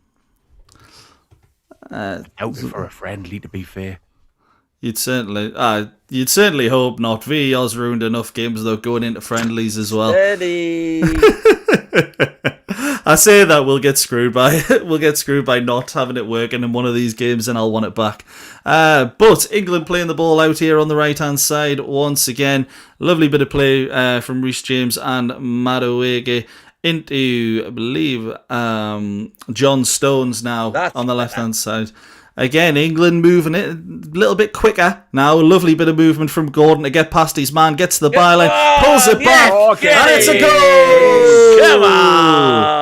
England lead, and it is Declan Rice, the £100 million man, supplied by the latest Barcelona signing, Anthony Gordon. And it was a good goal by England, chaps. Very good goal. Well worked. Is that his fourth assist of the season? Yeah. not that I'm resentful of that. Like, it was a good run. And going outside. Very good. Why wasn't he doing that for Newcastle? Why wasn't he going on the outside? Absolutely. Like that? Absolutely. Yeah. To be fair, he's not normally against this Johnson geezer who, to be honest, has been beaten about 3 times in the opening stages, and it is a deflected goal, to be fair. Yeah. It came off the foot and then off the backside of another player. Yeah, the keeper's all messed up, and to be honest, it looks like he's just kind of trying to dive onto the ball more than anything else. It looks like I'm in goal. Not a great showing. Where's Keylor Navas? Where you need him. But England lead 1-0, and it's been deserved, fellas. Yeah. Comfortable. I was just, before I got distracted by Gordon's fabulous run, I was going to say I thought Madueke had started really well. Yeah, indeed. He's looked decent. He has. And a bit of trickery there on the right, aggression. which is what I like about him. He's got a trick. He does have a trick, I can give him that. Christina in there, by the way. That Gordon looks good. Maybe we should sign him. I don't know, something tells me he's just he's a great runner. Fans wouldn't like him. But England holding on to the ball once again. They picked it up pretty quickly from the Costa Rica kick-off, and they're just holding it now. Holding possession, letting Costa Rica come to each of the players. They're going to try and close down, but they're going to realise that England are just going to play around them, and they're going to have to sit a bit deeper. And to be honest, the football actually being played by England is pretty good here, and I think it's Madueke who was charging forward on the right-hand side there. Went down under a little bit of contact, but then does... Unlucky. Oh, it's very unlucky. Lovely back heel from Madueke to try and keep the ball in play. It bounces off Bellingham, who again was sprinting to get the ball back himself. England, I said maybe they'd be in second gear. Certainly look up for this one. Indeed, yeah. All got a point to prove. These obviously a poor team. What you want now is England to go for the throat, don't you? You want to see them absolutely just go for it, try to get 3 or 4 in the first half. Yeah, but it's also a very good exercise playing against a team that's just sitting back. Sitting back, yeah. Because that's what we've struggled against in the past, isn't it? Yeah. Tournaments. I will say, by the way, this linesman looks like he's 14 years old. I'm not sure where he got his license from, but I hope it wasn't out of a bag of cereal. Because he does look really young. But Costa Rica were beaten by Haiti in the qualification for the tournament, which probably tells you whereabouts they're at. Haiti battered by everyone. They've pretty much played in the warm-up. But hopefully England add a victory to Costa Rica into our warm-up. And it's a nice little bit of play on the left-hand side there. I will say every time I see Nico O'Reilly, I do really enjoy watching him play. It's just a shame that he's playing instead of Lewis Hall. A long ball there from Pickford into Reece James, which is just going back to the centre-backs. And Pickford's almost 30-odd yards out. Just waiting for the ball because he knows it's not going to be picked up by a Costa Rica player. On this left-hand side, Anthony Gordon with it now. 1-2, a lovely little 1-2. He's at the byline again, and it's saved by the keeper, but it is out for a corner by the looks of things. Anthony Gordon starting very, very well. Maybe that 30 minutes he spent in Barcelona has got him acclimatised to the heat. Because this is a different Gordon to what we've seen in England shirt so far, and it's very, very positive. Corner here. What he's been playing this season, is it that he's playing? No, that's the thing on the left wing. That's true. That's the thing when he has played and he has looked good in quite a few games. The attitude has been the only thing I think a lot of people have been worried about. And by the way, the tables behind the corner flag. Yeah, who are those people? Is that the corporate entertainment? I think so. Yeah. Do sandwiches. That's what the prawn sandwich brigade is in Orlando. Tell you what. Just get me sandwich opened and somebody kicks the ball out. Joke. That's mental, that. That's $6,000, that ticket. Corner comes in, Harry Kane's there deep, and it should have been headed in by I believe. Well, I can't see who it was, but it should have been headed in. It was a great header from Harry Kane at the back post to try put England in a great position. He headed it on, and he heads it on. It's a great last-ditch header by one of the Costa Rica defenders to stop it. And I believe it was Ezri Konsa who had it taken off his head. Just at the last moment there, but again, England looking dangerous. We didn't really see, we haven't really seen England be too dangerous with set plays under Thomas Tuchel, not like the way under Gareth Southgate. That's been one of the things I've noticed. A few set-piece goals today, maybe going into the World Cup, probably an indicator that, England might just be getting back on track with that kind of thing, because you look back at 2018, you look back at 2022, there's a lot of set-piece goals there for England. And again, by the way, Costa Rica have got the ball, done absolutely nothing, and it's gone back to John Stones in the defence, into Nico O'Reilly. And it's England are just playing, I want to say like Newcastle sideways and backwards, but there's a lot of direct forward-thinking football at the end of it, so I don't mind it at all. Noni Madueke beats another man. Oh, nice. That's the bit that I don't like, though. There was no need to do that little flick. There was a stand-up pass. It was good. He beat his man and he looked great, but just the end there wasn't quite there for me. But some phenomenal skill there from Noni Madueke to just beat his man. And then the flick, it looks brilliant, but it ends at the feet of it. Yeah, I think it should have been picked up. It's nowhere near the England player. And to be fair, Elliot Anderson wins another free kick for England around the centre of the park. A little bit of trickery in these games, I definitely don't mind, but let's see if he does that against Brazil.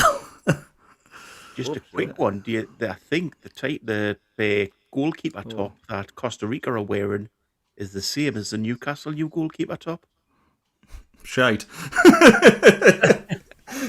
I'm pretty sure it's the same top, obviously with a different badge. Yeah, it might well be, to be fair. I was taking a look, and I think over a third of the teams at the tournament are actually supplied by Adidas. So it wouldn't surprise me. Yeah, Costa Rica, Adidas.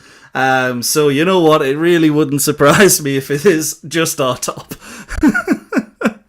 But England have the ball in centre midfield once again. Declan Rice picking it up, and to be honest, England just playing for not for possession here, but it's so comfortable.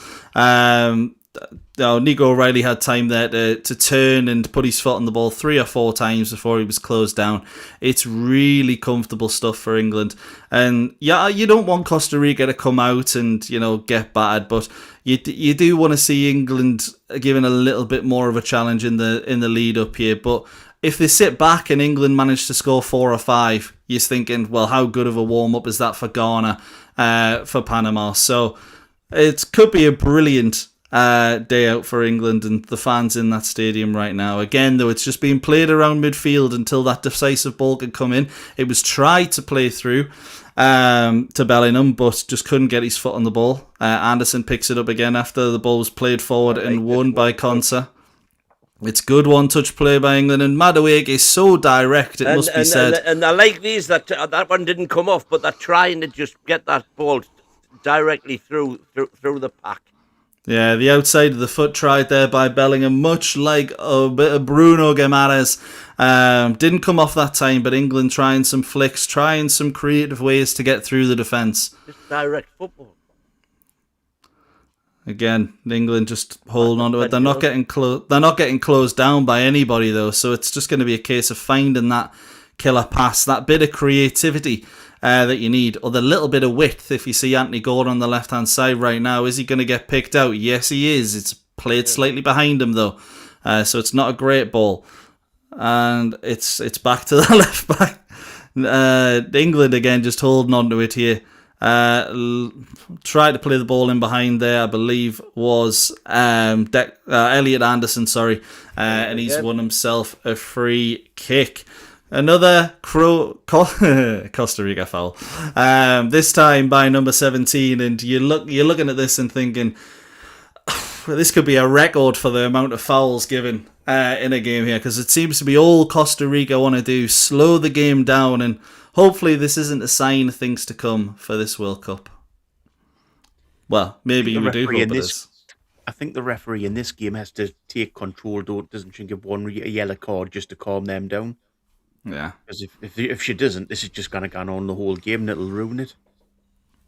Yeah, absolutely. And hopefully this sort of stuff only happens in the friendlies going forward, but during the tournament it's going to be really bad. Free kick whipped in, and it's well claimed by the goalkeeper. Very well claimed. To be honest, and after the dive earlier, I was very surprised to see that a little bit more authority in this one. And to be honest, I'm aware that sounded really patronising, but I actually meant it. It was a really good claim. But 82% ball possession for England here. Costa Rica trying to play it forward, trying to be direct, but every ball forward is just going to an England shirt. Be interesting to see what happens the first time it doesn't.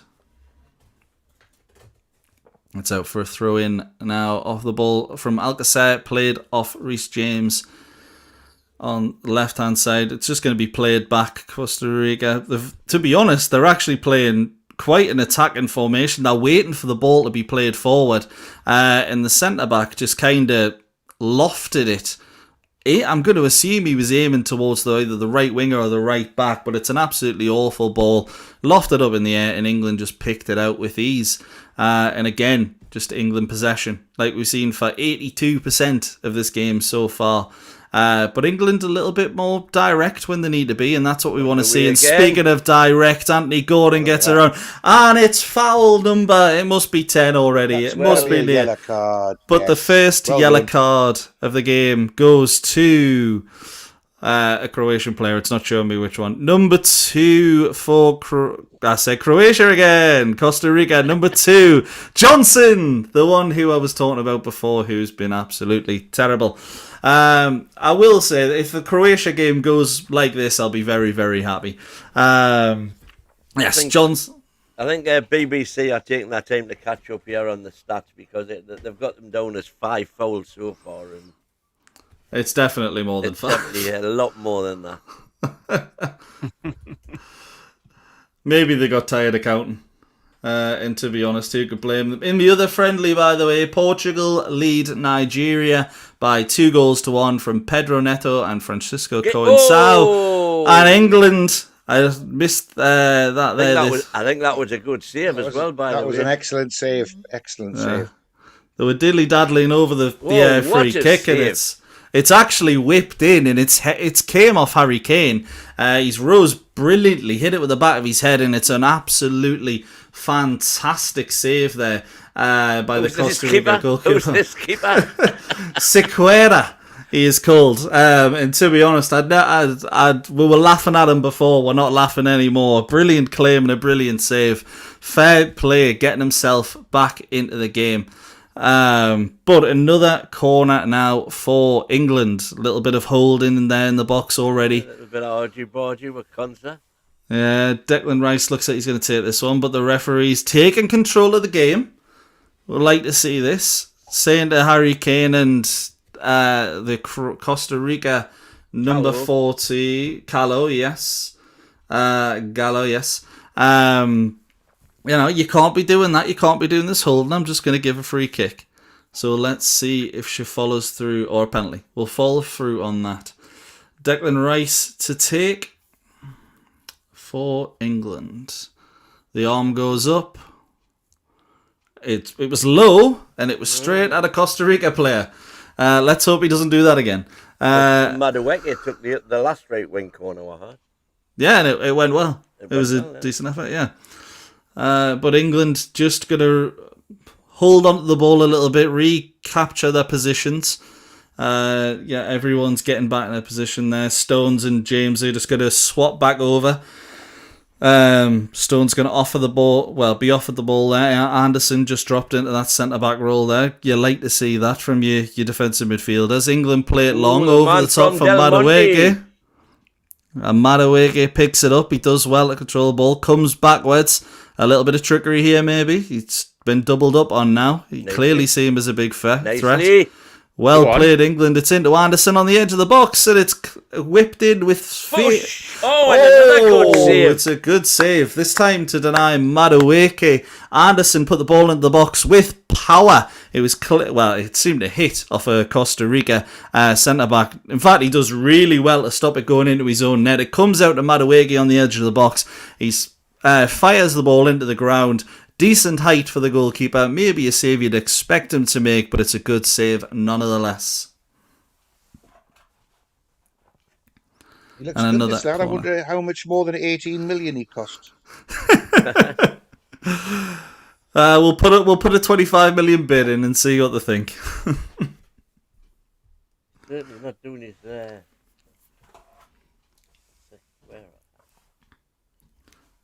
Corner comes in now. It seemed to be met by the header Nico O'Reilly, but it wasn't a very good header. England recycling the ball here. Edge of the box, and I think that was Harry Kane. Puts it into the gods. That started in Florida. It's going to end in New York City. So what a horrible effort that was. But if that's the worst Harry Kane's going to do, I'm glad he's chose this game to do it. Tuchel's... I was going to say, I'm not sure that's by choice of Tuchel there, but we've got the... and I'm talking about the hair. But we are going to have our first drinks break of the game. Obviously, there's, I believe 4... Well, I think it's 2 of these, actually, across the game. Maybe 4. I will double check that one. But going to show the goal again. Anthony Gordon doing brilliantly to get to the byline. Pulls it back for Declan Rice in a series of deflections. Took the ball beyond the goalkeeper, who, to be honest, has been Costa Rica's best player so far. Happy with what you've seen so far, gents? Yeah. Very happy. Just to say there's 1 drinks break each half. So 1 drinks break each half. Yeah. Lovely stuff. I couldn't remember if we had one 13 minutes ago for some reason. I think it was a stoppage in play, and I was like, I can't remember if that was a drinks break, but brilliant stuff. One of the England players went and got a drink while the referee was arguing with the players in the box, but no, for the drinks breaks, it's 1 per half. Lovely Patrick stuff. Sequeira, 27 Costa years. Rica number 4 is not an attractive man, is he? Salazar. Looks like Is that what we've got to do with this match? chopping wood on his face. Ian wouldn't swipe right on Salazar's Tinder profile. We've found that out. I think we'll be grind away Ian by the sound of it. Patrick Sequeira, by the way, 27 years of age, 1.9 metres. 3.5 million euros is his transfer market value. Put 10 in. Who does he play for, Win? He plays for UB Ibiza. Oh, hang on. I'll go scout him. He's not coming across, is he? In the Costa Rican League. He's going to be sitting there during the England game just with a hat on. Just like, oh, never mind. It's not going to work. It doesn't fit our meat.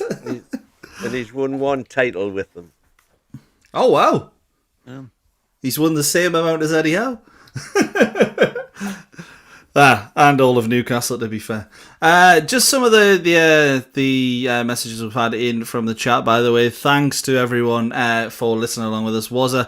When you think we got offered a Madueke and went with a Langa, I could cry. I feel like we would have had the same issues with Madueke as we've had with Alanga, but I will say there's a lot more trickery and a lot more skill in there, I think, with Madueke, despite that. So yeah, Jody Dan saying, you're right, Bogey, it's the yellow keeper shirt. And to be honest, I took a little bit of a look at it myself and thought, oh, that's absolutely terrible. They've done it again. So maybe, just maybe, Newcastle getting a unique shirt actually is a good thing. The Bevis in there. Sorry, go on. That shirt's actually nicer than the home shirt. Well, anything's nicer than the home shirt, to be fair, but the keeper shirt's not too bad, to be honest, when you see it for real. Adidas keeper shirts are templates, aren't they? They call them templates. Yeah, they go around. Share out. Yeah. I like the look of the orange one rather than the yellow one. Yeah, we've got a few nowadays. The pink one I actually really like as well. Which, to be honest, when they announced they were going to do it, I thought it'd be terrible, but it looks really good. A few more in there, just as the Costa Rica goalkeeper looks set to take the goal kick. Bevis saying, I cannot wait for England to get knocked out. It'll take a while because the groups are set up to make it easy, but they're going home soon enough. It would be Farmer saying as well, they lose the round of 16 to Mexico because 72,000 feet altitude, hot and humid. Yeah, you do not want to be playing Mexico in their own backyard there. But total attempts for this game, just as we kick off, England have had 7, Costa Rica, I don't think have touched the ball in the England half, but they might have a chance here. Jordan Pickford's gave the ball away in a really dangerous area, and Costa Rica still haven't had a touch. They have a corner, but they still haven't had a touch in the opposition box. But yeah, really poor from Pickford there. Got the ball out of his feet under a little bit of pressure, but played the ball straight to Mora, who unfortunately would rather pass the ball than take a risk. I think if he and had had a shot away. Do you think this is one of Pickford's issues, is that he does lose concentration because he hasn't had anything to do in this half at all, has he? Yeah. He's not the best at keeping his head through when he's not, as I say, being really quiet. Yeah, I mean, remember all those games against Newcastle where he had nothing to do for so long and then ended up conceding 2 or 3. Costa Rica corner. It's been taken. It's not really short. It was played to the edge of the box, and the first touch was, well, it was like I was playing.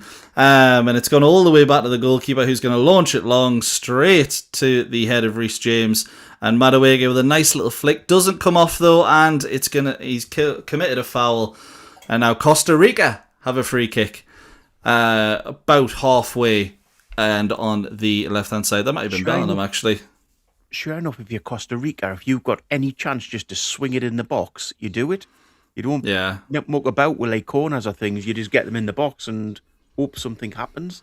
It's pointless trying to tippy-tap football around. Yeah, you think the manager wouldn't be too happy about that, although they've tried something. Oh, maybe not. They've tried something there. Just a bad free kick. They've took a free kick on the halfway line. They've tried to get it to the byline, the left from the left over to the right. The header from Mora went up in the air, and there was nobody anywhere near it, and it just went straight to England.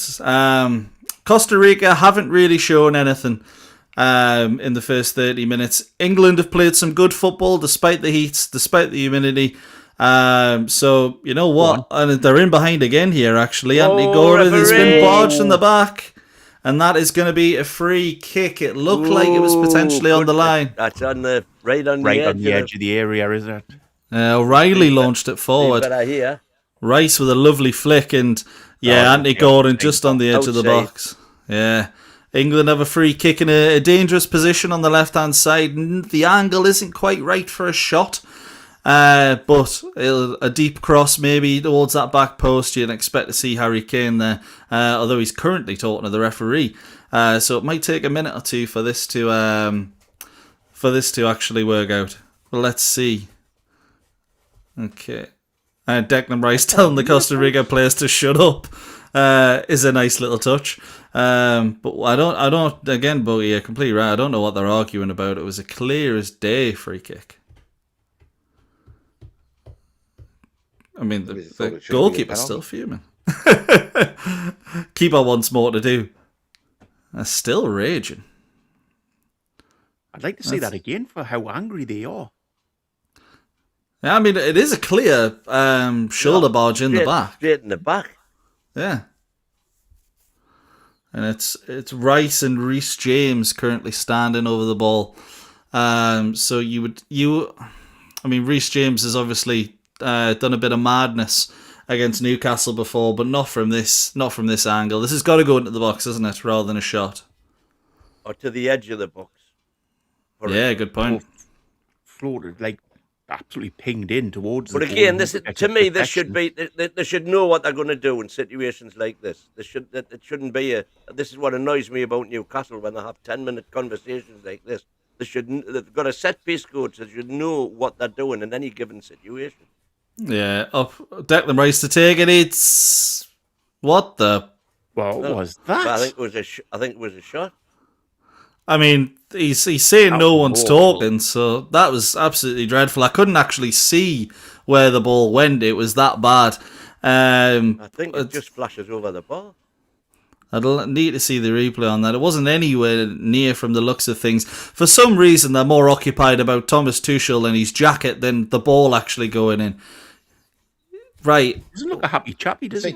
I think Rice was trying to knock the champagne over in that on that table. A waste of a free kick for England, and unfortunately Costa Rica launched the ball forward, and it goes straight back to England. Although there's a little bit of a melee in the middle of the pitch, Costa Rica have come out with it. Nope, it's ended up at Elliot Anderson. Well, Anderson again.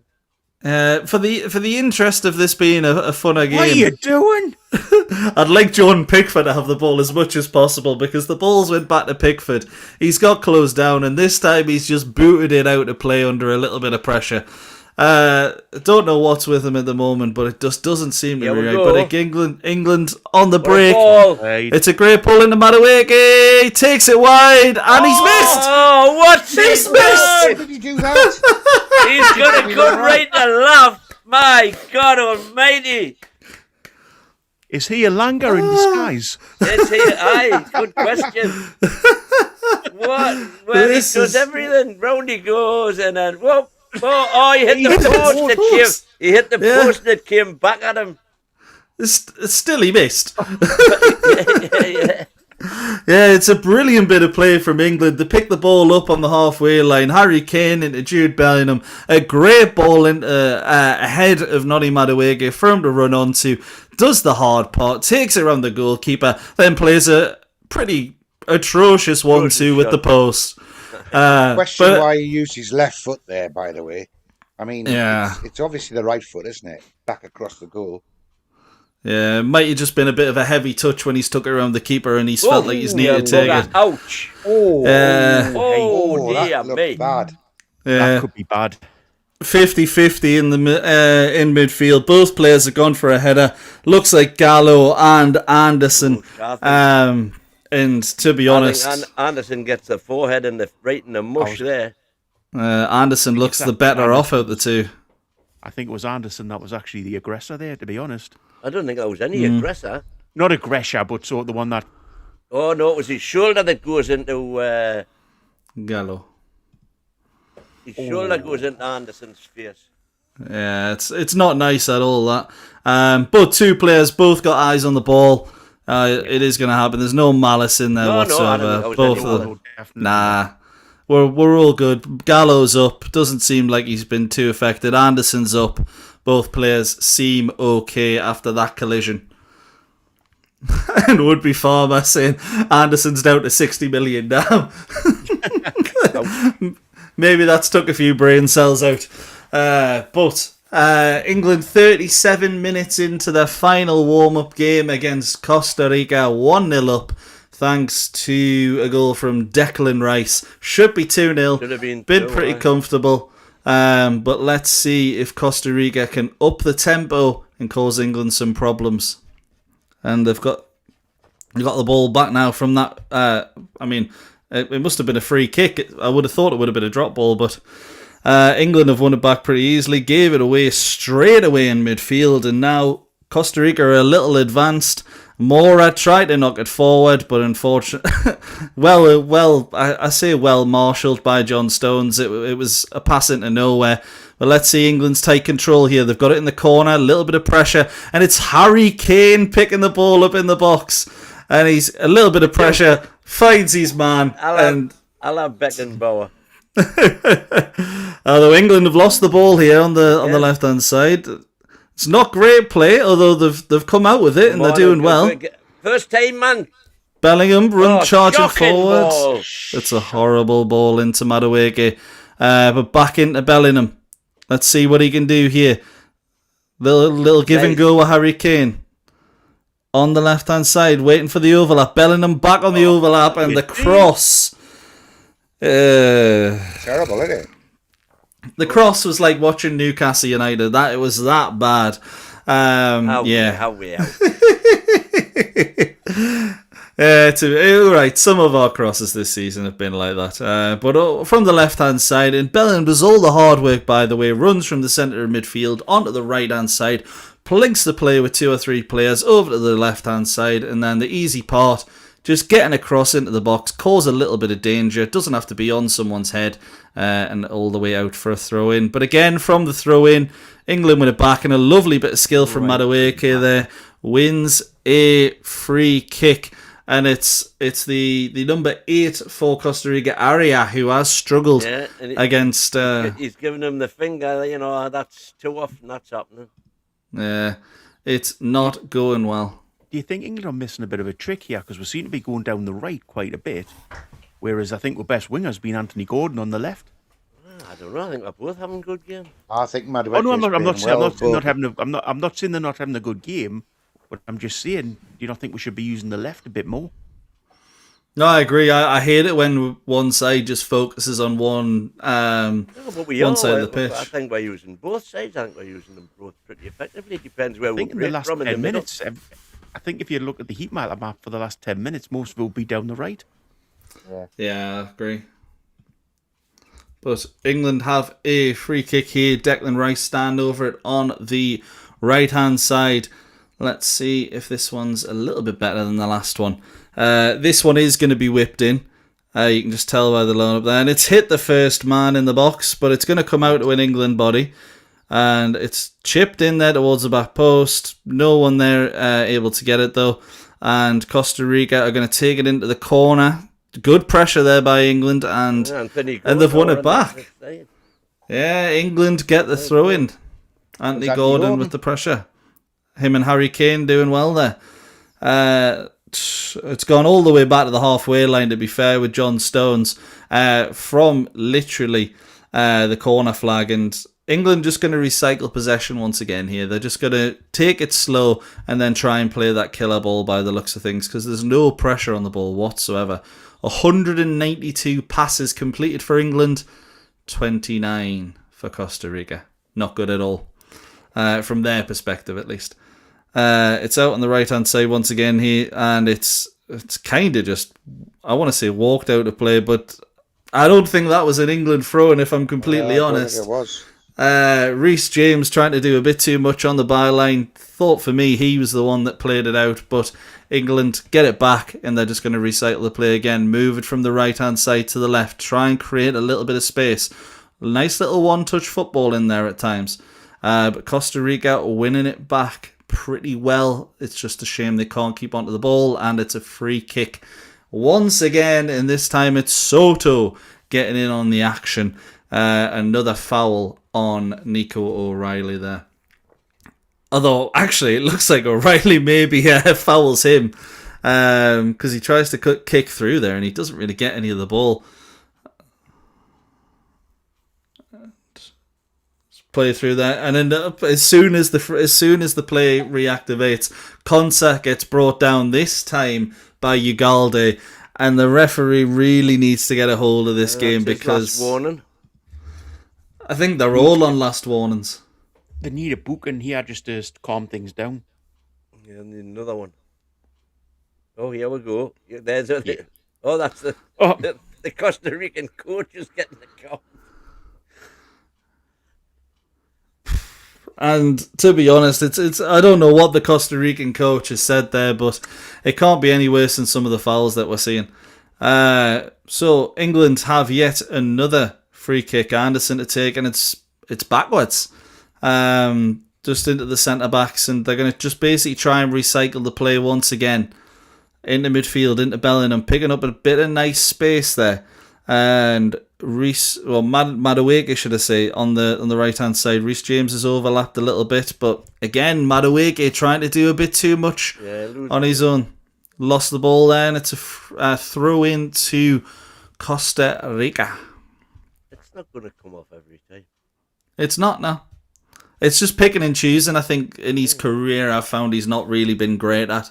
When he's 100%, looking, he's in the mood like he was in the first 20 minutes. He looks like an incredible player, but maybe just a little inconsistent for me. It's going to be a throw in now to Costa Rica. The number 8 going to throw that in there, and maybe, just maybe, they'll have a touch in the box by the end of the half. No, Anderson's won it back. But Madueke might well be looking forward to watching himself on all of those international match blooper reels that will be played forevermore after his attempted scoring. Yeah, doing all the hard work and then missing for an open goal from 6 yards. Not that I won't put too much of a point on it. He did well to get in that position. That summarises a lot of the tricky wiggers, doesn't it? That might affect him. That even if he's dwelling on it. Ball played into the box there. Ball played into the box there from England, and it was just almost into no one. And once again, another foul by the Costa Rican player, this time on Anderson. And Again. That's got to be foul number 12 or 13. And to be fair, Anderson gets his head down, Mora, high foot. For me, that's probably less of a yellow card than some of the others we've seen. But I agree. I think he's entitled to go for that. Yeah, I completely agree. And we're going to have 4 minutes at a time here for maybe England to get a second, or for Costa Rica to have a touch in the England box. It's back to Jordan Pickford. At least one of the Costa Rican players is trying to close down. Lovely bit of effort there from, I believe that was Alcacer. It's just a shame nobody followed through with them. The left winger going all the way out to England's left back. But it's a long ball over the top from England. It couldn't be controlled, and Costa Rica play it out for an England throw-in when they didn't really need to. It was over the top. Unusual that Jordan Pickford has been Costa Rica's most threatening forward. You know what? You're not wrong. It has been honestly, it's been a decent performance from England, from maybe everyone but Pickford. It's been relatively comfortable. To do. Exactly. Sounds like Nick Pope. Another good run by Gordon there, not picked out. Everything he's had to do, he's had to create himself, hasn't he? Legit. Harry Kane picking the ball up now, and this is the problem that England sometimes have, but it's a beautiful ball in behind, and Andy Gordon just can't get... referee, penalty! Is that a penalty? Yeah. Yes, it is. Yes, it is. England have a penalty won by Anthony Gordon. That'll technically be his second assist when Harry Kane puts it away. I'd say if, but let's be honest, Harry Kane loves a penalty against the lesser sides. And to be honest, you've just got to say, Harry Kane, exactly that. Brilliant ball. You know what? I think if that went, that wasn't a penalty. No, that's not a pen.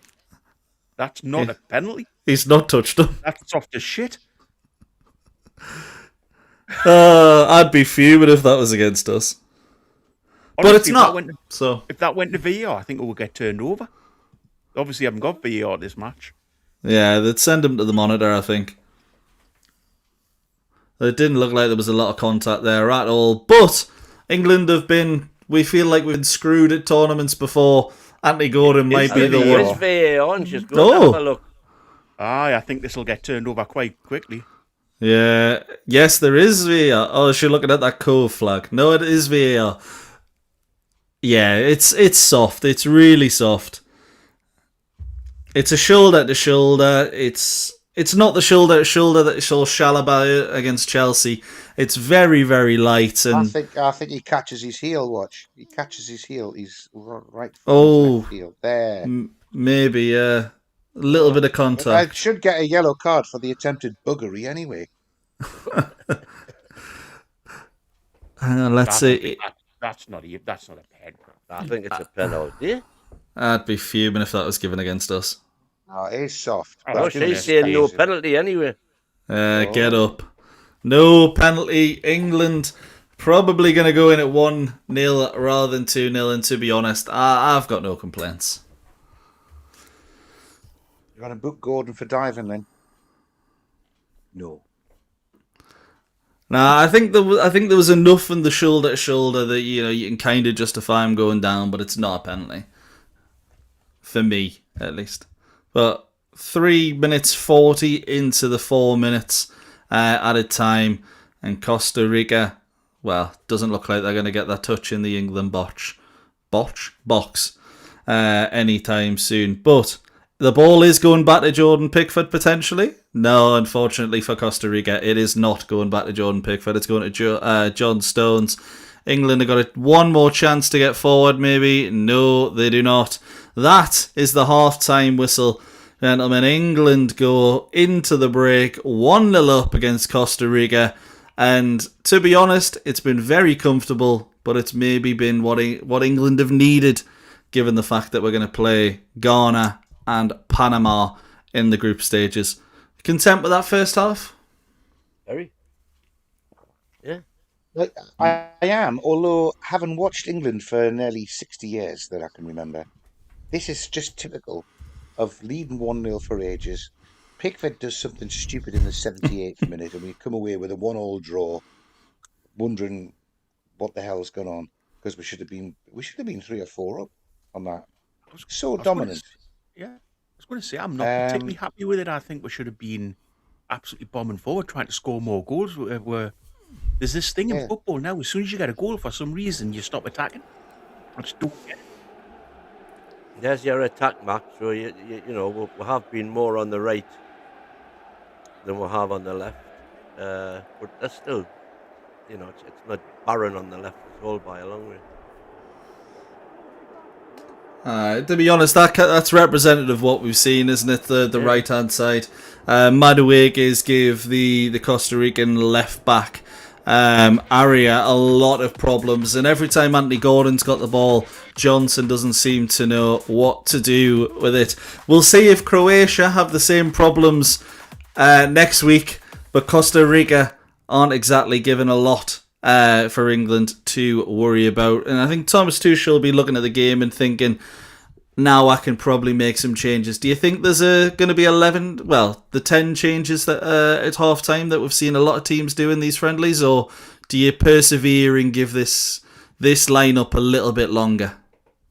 I think I'd be happy with what I've seen here, and I would tend to I would bring Saka on, and I would bring Rashford on probably, and maybe Gay as well.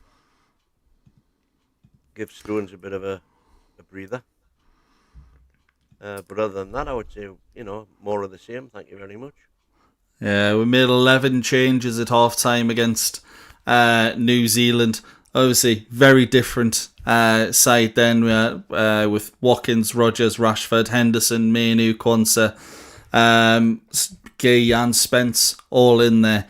Those changes have been made in this game. It seems like this is going to be the team that plays against Croatia next week. Based off what you've seen so far, Bogey, you were saying obviously you'd like to have gone for a little bit more.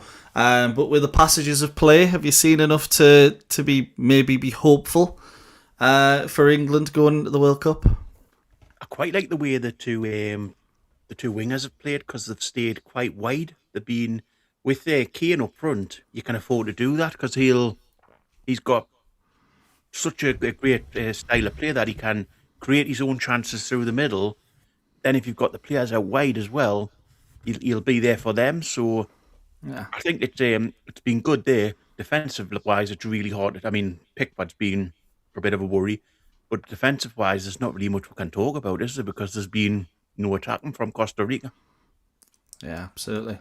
I'll tell you who, I think Bellingham's been really quiet, given his position and how much ball we've had. They seem to have bypassed him a lot. Anderson and there's another option, Rice finding the wings. Bellingham's sort of peripheral to it all. Off of what's his face? Rogers. Rogers, yeah. Yeah, absolutely. I think he might give them all 15 minutes and start at an hour starting to pull people out. I would like that. I'd hate to think that he was just going to swap 11 out and do the two lots of 45 minutes. Because that shouldn't be televised, that sort of match. But I think we played quite well in the first half. But I think we should have had more shots. I think we should have worked to keep him more. I know he's made one or two good saves. But for the domination of the ball that we've had and the golfing class between the actual players, I think we should be 3 or 4 goals ahead, without relying on a dodgy penalty. Maduegues obviously should have scored the second. That might have made a change with another 15 minutes and us 2-0 up. We might have got them, but this is just absolutely typical of an England World Cup performance where you end up with a draw against Tunisia and Iran and all of those other previous teams where you've been on top for the match and you let them in and you end up walking away with a draw. So, yeah.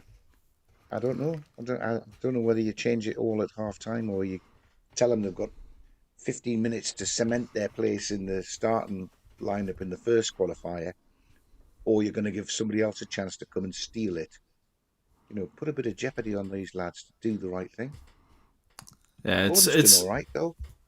It certainly hasn't been a game where England have been able to play what you would call expansive football just because Costa Rica have decided to just turn up and sit back. And it's quite strange that they've done that in a friendly, in my opinion. I think this is maybe one of those games where they could have come out and tried to see what they could do against other teams. Maybe they tried that against Colombia in the last friendly. I can't say I watched that. But in the last 5 games, they've lost to Haiti, drew with Honduras, drew with Jordan, lost 5-0 to Iran, and lost 3-1 to Colombia. So 3 goals there in the last 5 games, and 2 of them coming against Jordan. And to be looking at that, they were 2-0 down against Jordan as well. And you can see why, to be honest, because they just don't seem to want to attack England at all. But for me, if you're a Fernando Batista, the Costa Rican manager, you must be looking at these games against Colombia and England and going, right, let's just see what we can do against them, and let's test our lads against tougher opposition. But they just don't seem to have had any interest in doing that. Yeah, but let's face it. Is that not because we are just so much better? It's all very well having the intention to do that, but you've then got to execute it. And if the players you're up against are better than your players, you're not going to get that opportunity, really, are you? So then it's a question of organisational skills and just making the best of a bad job, as it were. Essentially, yeah. And to be fair, what would be Farmer saying is backs that up as well. Curacao and Haiti qualified ahead of Costa Rica. So this is basically Man City 2023 versus Wrexham. And I think that might be a little bit harsh on Wrexham, to be honest. Jody Dan in there saying, there's a note I've seen that makes me think we'll get to the quarterfinals. Never mind winning the bloody thing. And I don't know about you lads, but I always feel like... you have little faith. I don't know about you lads, but I always sort of feel like in the games in the lead up to the World Cup, you very rarely see a team do really well. And I was saying at the start, I think that's because teams will be, one of those where, we don't want to get injured, etc. But honestly, I don't think there's been any team in the lead up to this World Cup that's really impressed. And I genuinely think it's going to just be who handles the conditions better during the actual tournament. And maybe the whole 11 changes at the break that England made against New Zealand, if they make the same here, it maybe tells you that there's going to be quite a bit of rotation at that World Cup, and the Panama game is probably ripe for it. But I'm looking at it and I'm thinking... I kind of agree that I haven't seen a lot that gets me excited under Tommy Tuchel. That Serbia game where we absolutely battered them in Belgrade, I think it was. That was an amazing performance. But other than that, against the sort of minnow teams, it has been hard to watch. What I will say is when you've got 2 wingers like Madueke and Gordon at the minute who are just looking to get past their man at every opportunity, it does make it a little bit more exciting. And I have to say, if it wasn't for Noni Madueke, it feels like this might have been a lot more of a boring game. So credit to him with that. Has he been your stand? The pair of them have run past the fullbacks so many times. Why are we not more goals ahead? Where's the end product on it? Well, that's the thing, isn't it? Flatters to deceive, doesn't he? He looks really good, some nice touches, but then the nice touch goes to a defender, or it goes out of play, or he's tackled. Well, let's give the Costa Rican keeper some credit as well. He's made a couple of damn good saves. He has. What I think's a little bit disappointing was that Harry Kane in open play was the player in the box, our box, trying to play forward. Harry Kane is at an age now where you'd probably be wanting him just to stay forward. There's no real need for him to be back there. I think that's a bit of a strange tactic, letting him covering so much ground. That's always been his game. So bulky, isn't it? That's been it's one of his tricks. And you want Bellingham to run past him. You want Rice to run past him. You want Madueke and Gordon to be coming inside. for him But I'm to saying ping one of his long balls. But I'm saying there should be no need for Harry Kane to be the last player back in open play. You go. Not on the edge of his own 6-yard box. Nah. For sure. You see him do it sometimes for Bayern Munich, and you think, that's a bit weird. And then you see Bayern Munich have a shot 5 seconds later because he's played a brilliant ball. You saw the same at Tottenham when he had that connection with Heung-min Son. And you saw maybe a glimpse that he might be developing that relationship with Anthony Gordon, where he picks it up on the halfway line, almost in the centre circle, and just nonchalantly plays that ball in behind that Gordon nearly gets onto, nearly wins a penalty. Although a little bit of a dive for it, if I'm being completely honest. But there was a sign of that at times, and that's what England need a lot more if you're going to play Harry Kane, because we didn't play to his strengths really, in my opinion, in the last tournament, because he was coming deep and there wasn't too many players the last tournament, the last World Cup, getting in behind as much, and that's what we need to see a little bit more, in my opinion. If you play around Harry Kane and let him come a little bit deeper, and you have those wingers much more advanced at times, that's the way that England are going to be able to do anything against these bigger teams, in my opinion. Sorry, Wim, what were you going to say? An awful lot of despondency in the chat. There's a lot of people enthused by what they're saying. I'm quite happy with what I'm saying. It hasn't been terrible. I haven't been royally entertained, but I think you rarely are by friendly matches, to be honest. Well, you rarely are when you've got one team sitting back and one team trying to break them down. Yeah, exactly. Stephen Trott in there, by the way, saying these commentators saying England are playing well. They are shocking. Madueke instead of Palmer is a total joke. I'm not sure we're shocking. I think if it was shocking, would probably be talking about us. I don't think we've been overly. No, I think it'll be the commentary on ITV. Although if it is us. Have you seen ITV studio for the football? No, someone mentioned it in the chat just before, and I've tried to zoom back. I've tried to go back to see it, but I haven't been able to see it because I was trying to follow up on that. What's Miami, the crack? I think. No, it's New York. I think not sitting around a picnic. No, they're on an apartment top looking over the Hudson River. Oh, is it the Hudson River? I thought it was the Miami waterway. No, it's the Hudson River. Beautiful, absolutely gorgeous. Well, I wish I had that instead. Actually, I can't even see Blythe out my window anymore. It's that dark. That's a good thing then. To be fair, out my window, I've got the Isabella, so yeah, that's probably not the best sight in the world, to be fair. But yes, England 1-0 up in Orlando. That's where they are, against Costa Rica. They haven't, and not Croatia, like I've said about 600 times, but it hasn't been much of an issue for England whatsoever. Just going through some of the training camp sort of footage on the feed there, and to be honest, the England training kit actually looks quite nice as well there, by the way, the little EE on the front. But no real danger for England whatsoever. Not a single touch inside the box for Costa Rica. 81% possession for England, 9 shots to Costa Rica's 1, and even then, that was almost handed to them. 11 fouls only for Costa Rica. It felt like it was a little bit more. More than that, I would have said. But the only stat that really matters on the day is England 1, Costa Rica 0. And yes, we would like to see a few more goals, but it's all going to be who can supply them, because we haven't really seen too much goalmouth action. As Ian was saying, the wingers are getting to the byline, but the balls into the box they haven't been great.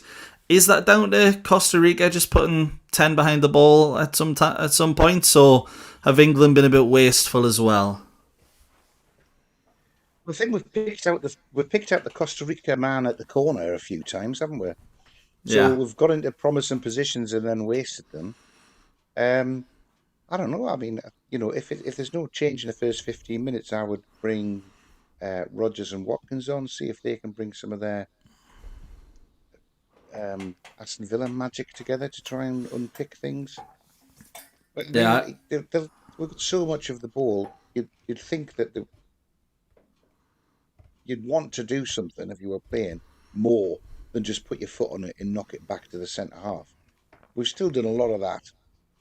And I get you've got to keep possession to be able to build from the back, but Madueke's sort of half got tackled and turned and it's come back again. I don't know. I'm expecting more from players like Bellingham. I think we have to improve it with set players, don't we? Some of the set players have been absolutely awful. Yeah, they've been shocking. Yeah, as I was saying before, like you look at 2018, the first corner we had was 2022. good, and then after that, they've been rubbish. Yeah, curse of the commentator there. I was saying, it looks like we're going back to 2018, 2022. These good corners and free kicks, we haven't had a single good one since. Turns out the set piece coach had one good idea, and it's we've used it now, so you won't see it for the rest of the tournament. But yes, England. There's police on the side of the pitch there, actually. There's no one's disorderly or anything, so it must just be looking after the players. Although I guess when you see the clips of Messi when he plays in Miami, Harry Kane's back out. Yeah, England players coming out. Right, they're all the same. Looks the same 11. Substitutes. No subs at all. And so it looks like we'll be waiting until the 60s for maybe a triple substitution or something like that. Typical, Eddie Howe style, let's say. But it's going to be one of those where this seems to be the team that England are going to play at the World Cup, or going to start with at the World Cup at least. And it looks like Tommy Tuchel is going to be giving them as much time as he can to adapt to that sun. What time is it actually in Orlando? Does anyone know at the minute? Well, it is now 23:14, so it is 6?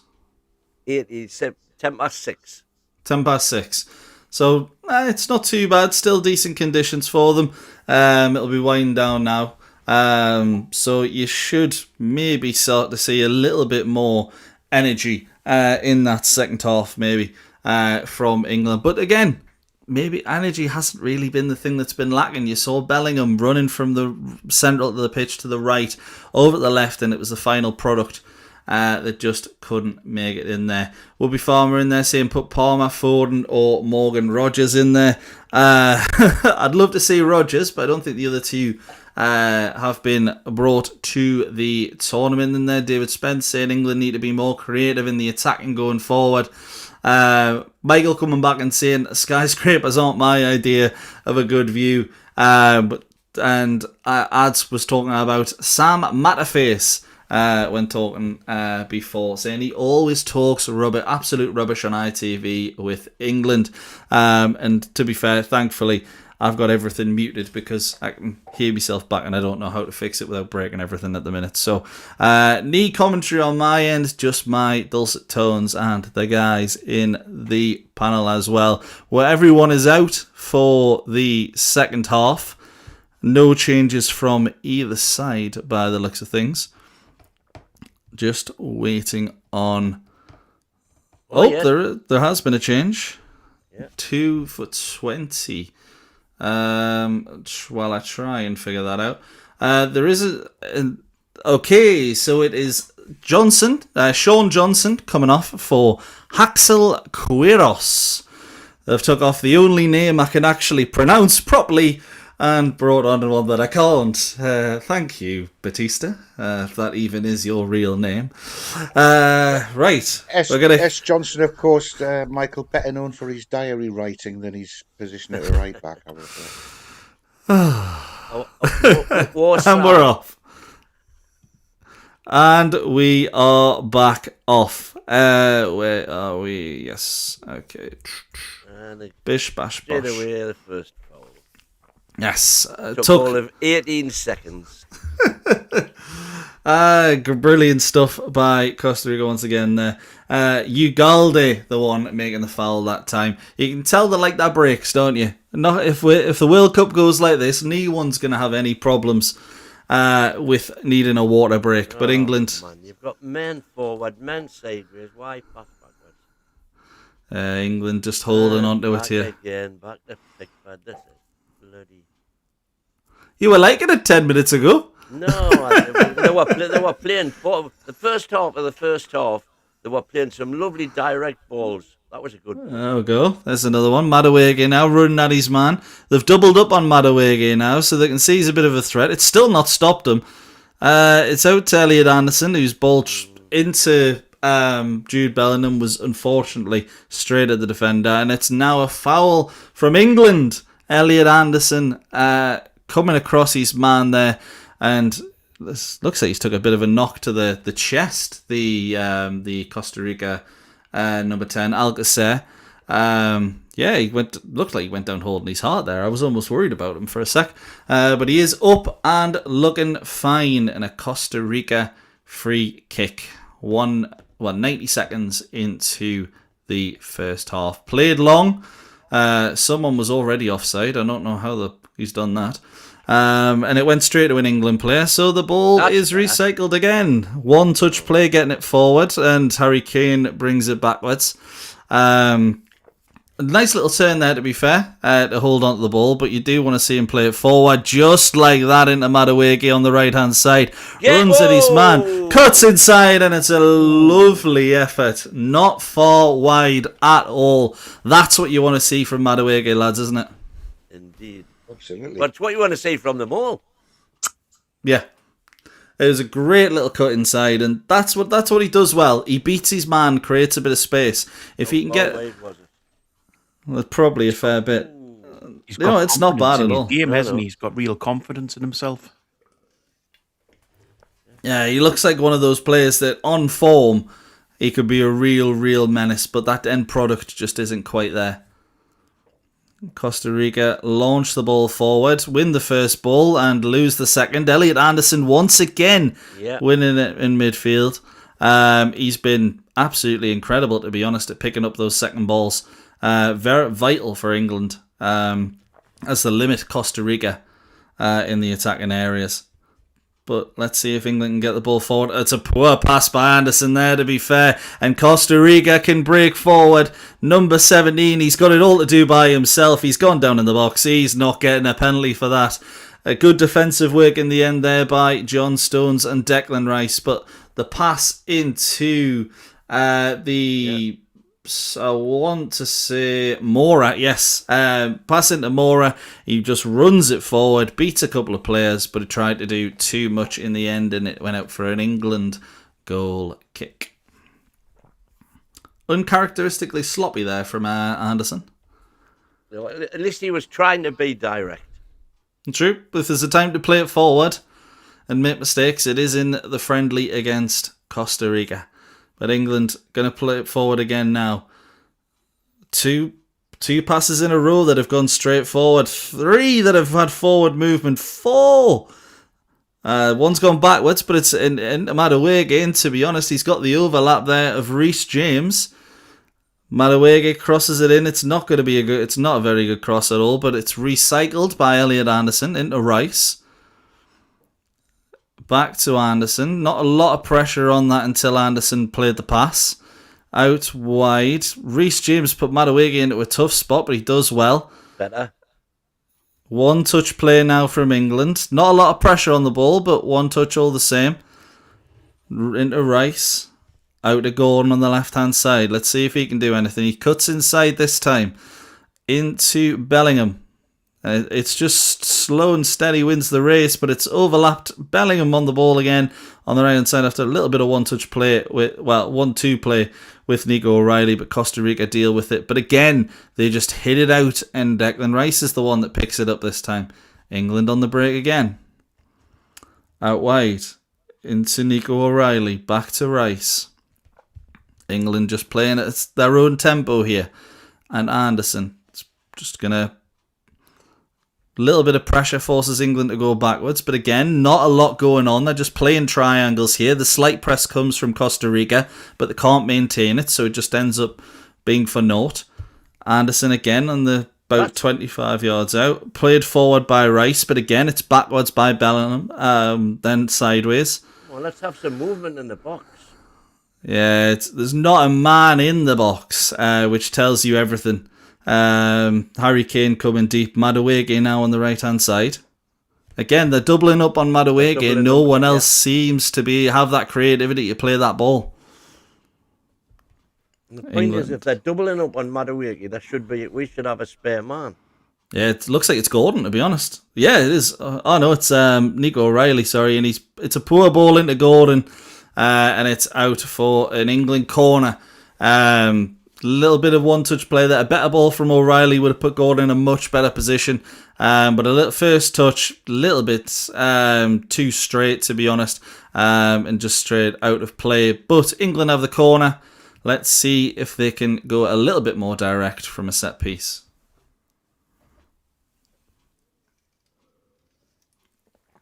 Again, all the bother in the box. That's the first time I've seen Riley in that final third. Whether that's by design or...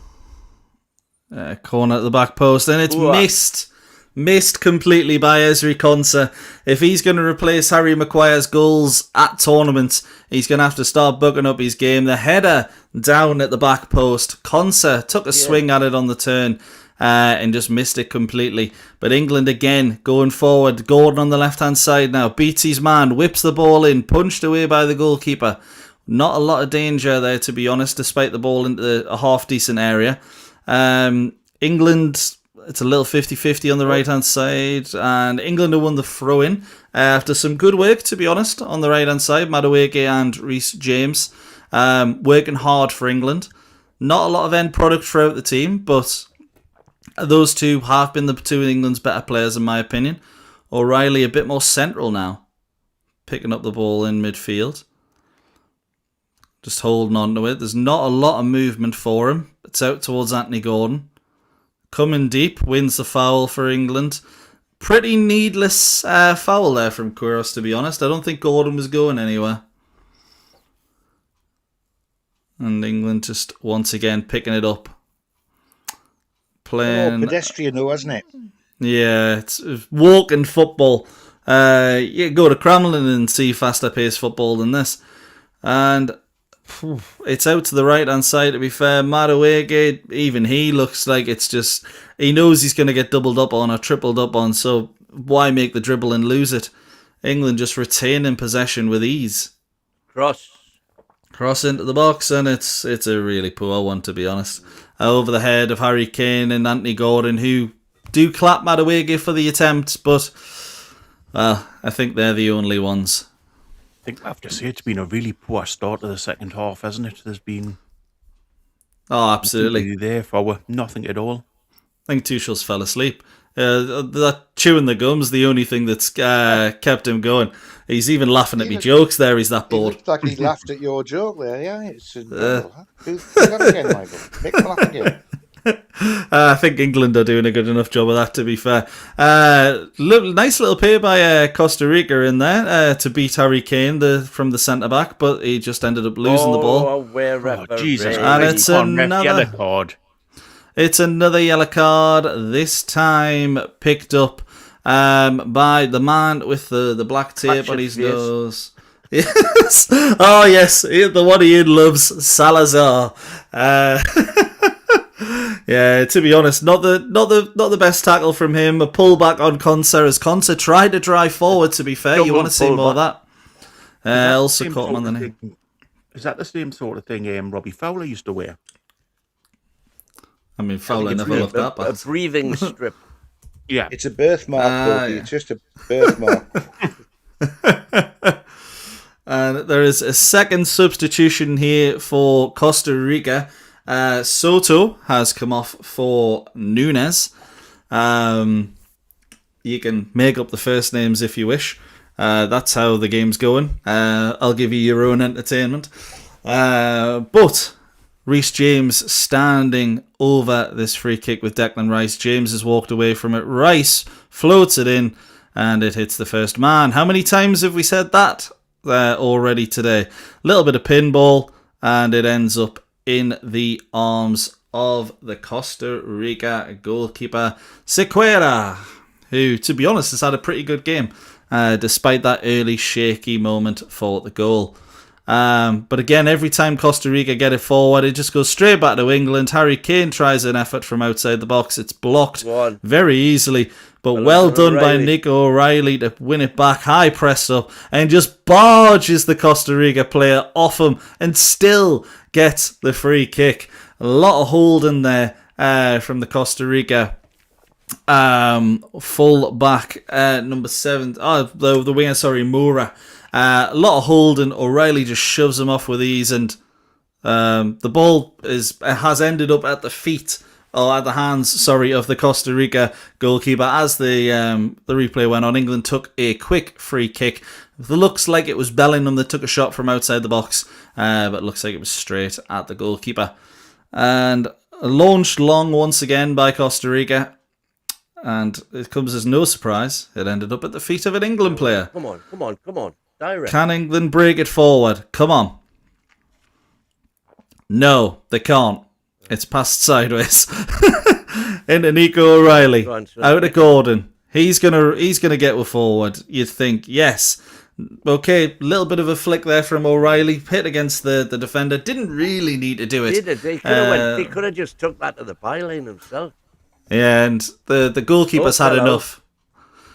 Sequeira, he's hurt his knee a little bit. It looks like getting down for that. I'm going to assume it was getting down for that shot that we missed. But he doesn't look in a good way, and he's going to be coming off. Oh, yeah, definitely. The sub-goalkeeper is... And it looks like the goalkeeper is Madriz, number 23. So a rare change in goal, although it does happen in friendlies more often than not. But let's see if England can test this goalkeeper just as much as they tested the 23 is Jacob Murphy's squad number, so I hope that's an omen. He's going to be a better crosser than he is goalkeeper. I just want to know why he's doing the Munster rap as part of his warm-up. And just go through some of the chat while the goalkeeper is getting a little bit of treatment. Stephen Trott, we really are a hard, wretched watch. And to be honest, the second half, I completely agree. I hope we've managed to keep you entertained. For those in the UK, 11:30 here. If you're listening elsewhere, let us know what time it is for you. Costa Rica goalkeeper looks like he's getting a little bit of treatment, but the physio's given the old, he'll be all right. So we'll see. It'd be a shame because he's played pretty well, to be honest. Only one thing that we do need is for people to whack the likes. We've got a few watching and not as many likes, so we can give a little like at this time of night. It would be very nice. If you click like as many times as I say Croatia, this is going to be the most liked video on YouTube. Jody Dan in there. Changes coming soon. You'd certainly hope so. Monkey Spudham saying 15 fouls so far by Costa Rica. They must be on dirty tackle bonuses. To be fair, imagine you get a contract. Oh, well, I tell you what. If you hack down Harry Kane 4 times, we'll give you $1,000. I'd love to see stuff like that. It'd be fun. David Spencer there saying it's 6:23 now in Orlando. And yeah, to be honest, it's 5 minutes ago. Yeah. What's he got all annoyed about? I think he's seeing why they're not just bringing him off the pitch. I think he's saying if he can continue, why have we wasted all that time? Yeah, exactly. I mean, let's be honest, he's had a leg rub for about 10 minutes. The England fans aren't happy, like. He looked like he'd had a few berry ones. But in the sun, World Cup time around, why wouldn't you? Finally, we're back underway, and England have the ball on the halfway line, like we have done for about 50% of the game, to be honest. What they want to do, play this forward quick and take a pop shot at him, just to see if he is fit. Yeah, absolutely. Get the ball into Bellingham, Kane, someone like that, and just say, whack it. 3 attempts in the second half for England, apparently. I've not seen any of them, but what I have seen is England play the ball out for a Costa Rica goal kick. Bellingham trying to get down the right-hand side there, just doesn't really have the pace to get past a man, and it went straight out for the Costa Rica goal kick. Not a lot going on, it has to be said. I think Bellingham's been the most disappointing player on the pitch, really, Absolutely. hasn't he? I was just going to say that, Bobby. I agree, yeah. I was disappointed with him at half time, and he's gone off second half. Doing less. Let's have a look. Let's have Morgan Rogers on. Come on. Yeah, the Bellingham played that pass on Madueke in the first half, but other than that, he's done very, very little. Not what you'd expect from one of Real Madrid's star men against a Costa Rica side that has no players that we've heard of before this. And now we are stopping now for another foul. Well, another foul, but another. I think they've decided, looking at the sidelines there, they've decided the keeper is definitely coming off. Oh. Oh, yeah. Oh, yes, he is. Well, why didn't we do that 3 minutes ago? So we should have took a pop shot at the other keeper, shouldn't we? Yeah. Wait, what's he do? I thought he's just really small then and not on his knees, the goalkeeper. That's who was that? Hey, coming on. Yeah, for those tattoo going in goal. Yeah, for those that have missed it, the Costa Rica goalkeeper must have been doing a prayer. So he was on his knees, and it was just a really awkward angle from behind the line's woman at the same time there. And there is a change for England coming as well. Declan Rice coming off the field for Eberechi Eze. Coming on. That's a positive sign. Oh, Madueke coming off as well. Well, that'll be Madueke for Eze then, won't it? Yeah, you'd imagine there's a centre mid coming on. Jed Spence coming on for Reece James. This could be the 11 subs. Bukayo Saka onto the field. And yes, Harry Kane looks like he's coming off as well. I was going to say, I don't... Yeah, so it looks like there is a full team of changes coming forward. Because Dean Henderson is coming on for Pickford, apparently as well. So we will give you the full 11 once I have it in just a moment. No sign of Tino Livramento, it must be said. Or Dan Burn. Yeah. Let's see if I can see them in the crowd now. So full 11 changes for England. Morgan Rogers is... Stones was off for Mark Gay. Reece James was off for Jed Spence. And realistically, we kind of just want to see what the whole 11 is, but we're just getting the update from BBC as we speak, because obviously the full 11 has been changed. For Rogers.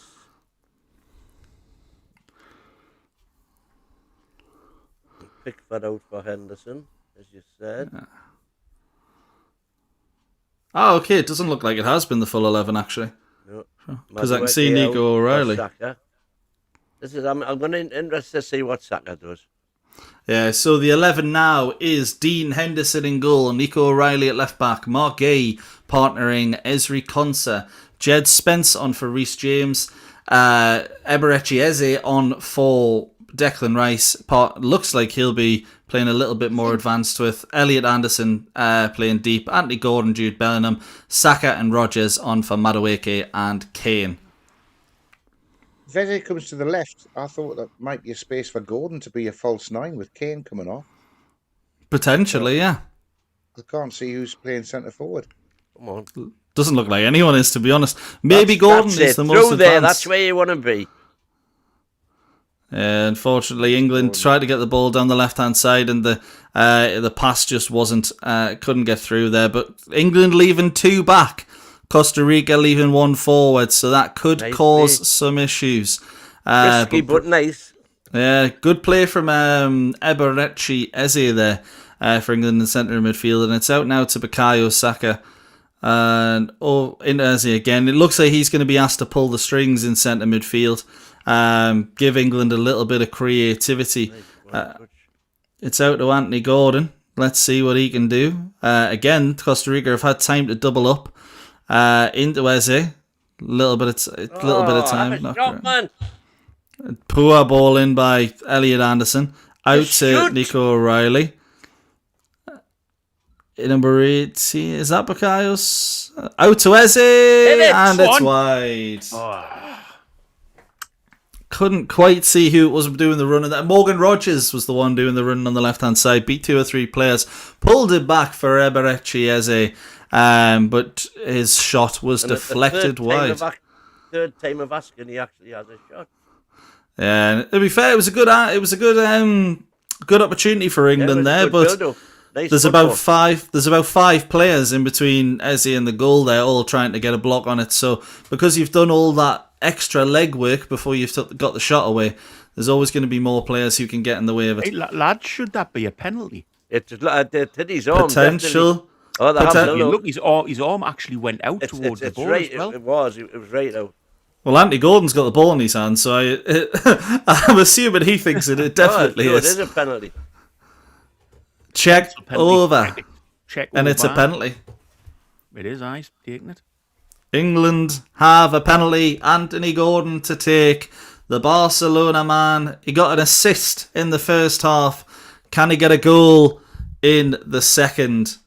It's Gordon. Kane's annoyed. Yeah. It's Gordon versus Mad Riz. Let's see.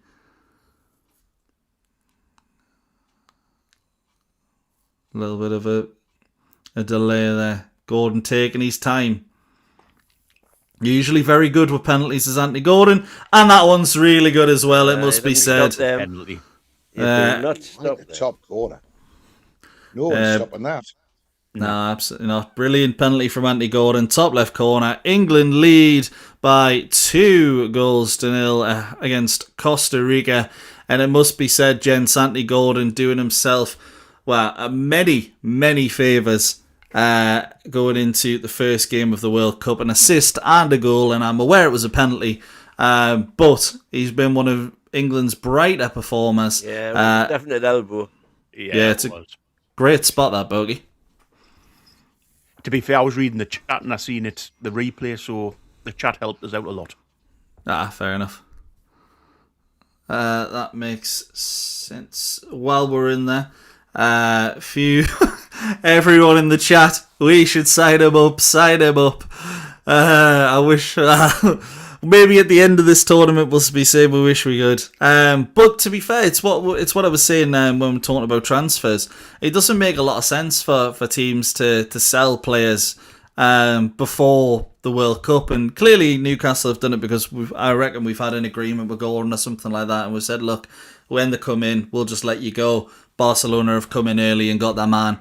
But even in warm-up games like this, an assist and a goal for England, it only adds value to players like Anthony Gordon. You can see a lot of players will end up in the same boat going forward, and the England fans having a little bit of a boogie in the stands there as the drinks break goes on. Fresh 100 asking in there, how do you feel about... Looks like Dan Byrne and Ollie Watkins are coming on. Oh, we'll see who they're coming on for. Fresh 100 in there, by the way, asking how we feel about Gordon going to Barca. Personally, I think it's the money we got for him means, for me, it's okay. And getting the deal done early means it's okay. Yeah, look, no one wants to lose their better players, and Gordon was one of our better players, there's no doubt about it. But to get it done early and to get the money in, it's become at least it's not another Isak saga, hasn't it? Exactly. Right deal for everybody, I think, at that point. I think just one of those ones that comes along and it's beneficial to all parties. Yeah, absolutely. And I don't think there weren't many tears shed in our fan base. No. I seen another YouTuber. Only mine. I seen another YouTuber that paid 150 quid for a signed top from the supporters shop for him from Gordon. Uh-huh. Yeah. Oh. That's like last time top in the supporters shop. Wow. Reduced, vastly reduced at 150. Yeah. I like Anthony Gordon. It's good. We'll By burn the way, on that's for concert. Adam Pearson. It was, yeah, Adam Pearson. Have you seen the last couple of nights? I'm sure he wears foundation and lipstick for his for his podcasts these days. What, Adam or Michael? Adam. We don't want to We know I do.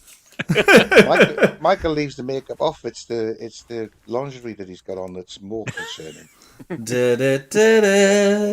not. Why am I doing the Bond theme? That's an insight into my home life. No, so what we've got a few more substitutions on there as well. Anthony Gordon scoring and going off for Marcus Rashford. Ollie Watkins has come on. It's apparently in the place of COSTA, but I imagine that'll be in for Bellingham. Anderson off as well, but I didn't quite see who's come on just yet, so I'll keep you posted on that. England down on the left-hand side there. Rashford fouled again. Another foul from Costa Rica. This time, Mora again, actually, and he already is on a yellow card. It must be his 6th foul of the game. Yes, Menu on for Anderson and Quansah on for COSTA, and it was Watkins on for Bellingham. So, full lineup now. Dean Henderson, Nico O'Reilly, Mark Gahey, Gerald Quansah, Jed Spence, Eberechi Eze, Kobe Menu, Marcus Rashford, Bukayo Saka, Morgan Rogers, and Ollie Watkins. We've just seen Dan Burn lining up as well, Michael, so you missed him coming on. Well, that must be for O'Reilly, who BBC still say is on. Right. Go on, Dan Burn, 3-0. Dan Burn on for O'Reilly, yeah? Yeah, looks like that must be the case. He's there, he's in the box. How a big Dan, one for me. And where's the still haven't got confirmation of Big Dan, but we can see him, so we don't need it. And yeah, I can definitely see him. He's arguing with the really small lady ref, who actually might just be normal size, just next to Dan Burn. But that's quite an amusing sight. Yeah, tiny next to Dan Burn. Yeah, Mitchell, the centre back, just basically stuck his heat down into his chest, thinking, "I'm not looking up. I'm just going to focus on what I can see." But corner, 72nd minute, England, Bukayo Saka to take, hand up, ball in. Ooh, a couple of players down there. And yeah, a couple of players flopping to the floor. The ball itself went all the way through. So you imagine one of those players who was on the edge of the box down was probably supposed to run onto that. Let's see what happened here. A lot of grappling there. That's a penalty. Ooh, that's a penalty. That's a penalty. That's on Big Dan Burn as well. Big Dan Burn wrestled to the ground. But VAR says no. And it's a Costa Rica free kick. I have to say, that's a bear hook. Yeah, that should have been a pen. The one in the first half, definitely not. But that one, yeah, Big Dan Burn was cuddled, squeezed, and brought down to the floor. But Costa Rica, will they manage to have a touch inside the England box? I'm not betting on it, to be honest. It's back to Dean Henderson now, and England full rotated 11. But still very much in control of this game. Shocking ball. Yeah, shocking pass back there from number 11, which is going to be Marcus Rashford. This is going to be the issue for me now, and I've just got used to not saying Croatia or getting the names right. And unfortunately, they've brought on a whole new 11.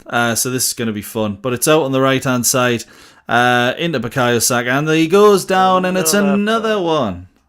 I tell you what, if we did that chat suggestion of a shot every time there was a foul, I'd be on the floor and probably speaking better than I am already, to be fair. And it's another yellow card, this time for kicking the ball away.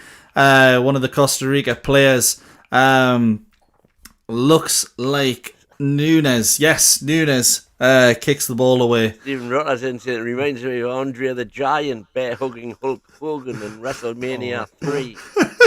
I thought he was saying my voice there for a second. What a reference that is, by the way. Have Costa Rica touched the ball in the England box yet? No.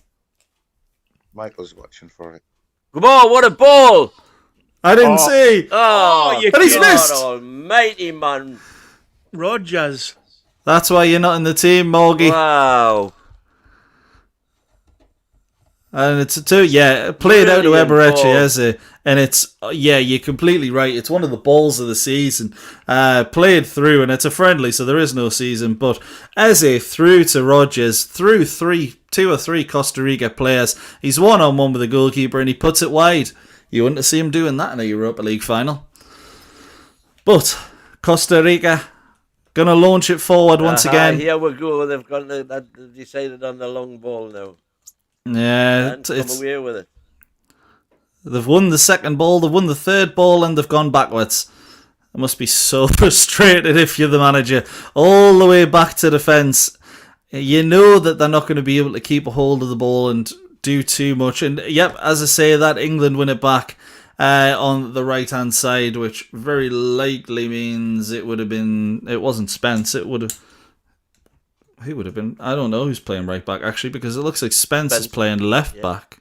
Spence is left. And you would imagine he'd be over on that. Kwanzaa, yes. Spot on. So it'll be Kwanzaa that picked the ball up on that side. But Costa Rica are venturing forward. It's a cross. They still haven't touched the ball in the box. That was the moment. They'd got in on the right-hand side. They'd beat Eze. They'd beat Spence. They got the ball into the box, and it looked like it was passed in by a 4-year-old, to be honest. Not very good at all. Not a lot of pace on it, and it was straight towards an England player. How many times have we seen crosses like that this season? 77 minutes in. England, very comfortable. Game is probably dead, but Costa Rica starting to try and make a little bit of a game of it, maybe. Let's see how long that lasts. Ball launched forward. Oh, sorry. It's all right, go on. Well done, Dan. Just Lovely ball. Well, I'll let you do this in case the... Now it's happening here. Eze with a shot, it's blocked. Yeah. I was going to say, do you think it's a bit of a worry that we haven't had any that there hasn't been a touch in our box? So, yes, we've done well sort of getting the attackers going, but the defence haven't had any sort of challenge whatsoever tonight. Yeah, Croatia will definitely give a lot more problems to England than what they've seen tonight. And it is a big concern in my opinion. It's all well and good dominating a game, but you never really know how good a team is until they're stretched. And New Zealand had 4 touches in the opposition box. Costa Rica none. Beautifully taken down. You'd imagine Croatia will have both. Man, there's another yellow card. It's Salazar. He's already on a yellow card. How's he not got a red for that? Yeah, brilliant play by Kobe Mainu, and it's a slide tackle from the man. Oh, is it him? Or has he took the tape off? Yeah, it's still the same guy. He's just took the tape off. He's become a dirtier player because of it. But yes, slide tackle in on Kobe Mainu, and to be honest, it was a pretty horrible tackle, but not a leg breaker or anything like that. But in a World Cup game, probably enough to see a second yellow. Yes. Eze to take the free kick. Deep. It's passed short. Launched into the box now, and to be honest, number 15 there for England, which is big Dan Burn. It was launched towards him, and it just looked like there was an arm in the face of the Costa Rica player, as if to say, get down, and he obliged. The ball's taken, hit long from Costa Rica, and it's won back by England with the second touch every time. Lovely one-touch play to get into the Costa Rica half on this left-hand side. It's another foul. And that is got to be, let's see where we are on the stats. 22 they're currently on, which means that is 23. And when you consider the ball hasn't exactly been in play for most of the game, it's pretty much a foul every 2.5, 3 minutes. With the ball being in play, and to be honest, it hasn't been a good watch, but England have got the job done, and will take plenty of that this summer. If we're doing the World Cup prediction day tournament with us, what I would say is don't back Costa Rica to score a single goal. Oh, God. That's the thing. Imagine if these qualified. They would have been beat 6-0 every week. I can see why Haiti got past them. Of these not qualified? No. No. Oh, hard, sorry. It was in their qualifying group. It was Haiti. Haiti, Honduras both finished above them in the group, and then Haiti and Curacao actually qualified. And Costa Rica are going to make a triple substitution. You imagine it's for fitness rather than quality. Sinclair, Rodriguez, and I think it's to stop a red card, isn't it? Probably, yeah. And Ruiz are coming on. Let's see who comes off. Ugalde, the striker from Spartak Moscow, has come off. Not a great showing. He hasn't really had too much to do. Number 8, which is I wonder if he's actually Aria. got a touch map. His heat map is just all of the places he's not touched the ball. Right, hasn't got a touch map, which is incredible. Whoa, hang on. BBC are reporting Costa Rica have had a touch in the England box. Wow. I've not seen that. Unless they're talking... Might have touched it while he fouled him on that one where they got past Eze and Spence. Oh, that's disgusting. That was going into... I don't think he touched the ball then. The streak is over. Ruiz, that's not I don't Brian think he Ruiz. touched the ball then. No, it's not. Yeah, I'm sceptical of that. I've not seen that. If that's from Opta's wrong. Another great long ball there from Dan Burn, crossfield ball a la Fab Shea. Yeah, the diagonals England have done have been very good in finding Madueke or Saka. Salazar, the one who realistically could have been sent off, still hasn't been taken off the pitch. And the players that were taken off for Costa Rica were Mora, who, to be fair, also could have been red carded just for persistent fouling, Ugalde and Aria, so the right back, the left midfielder, and the striker. So who knows? Maybe we'll see a bit more effort from them in that final third, or efforts, should I say, in that final third. But it's a corner to England as we speak. Bukayo Saka stood over it. A little bit of a stutter. Crossed in, straight to a Costa Rica head. And it's all the way out to Jed Spence on the halfway line. No Costa Rica player closing him down once again. And it's just going to be easy for England just to hold onto the ball and try and get it forward. Rashford's... Yeah, I don't think Rashford's actually played a past 2 feet for anyone. It's always been a little bit ahead or a little bit behind, and it's always to a static player. So not a good passing amongst them. Back towards number 13... Well, back towards 15, Dan Burn.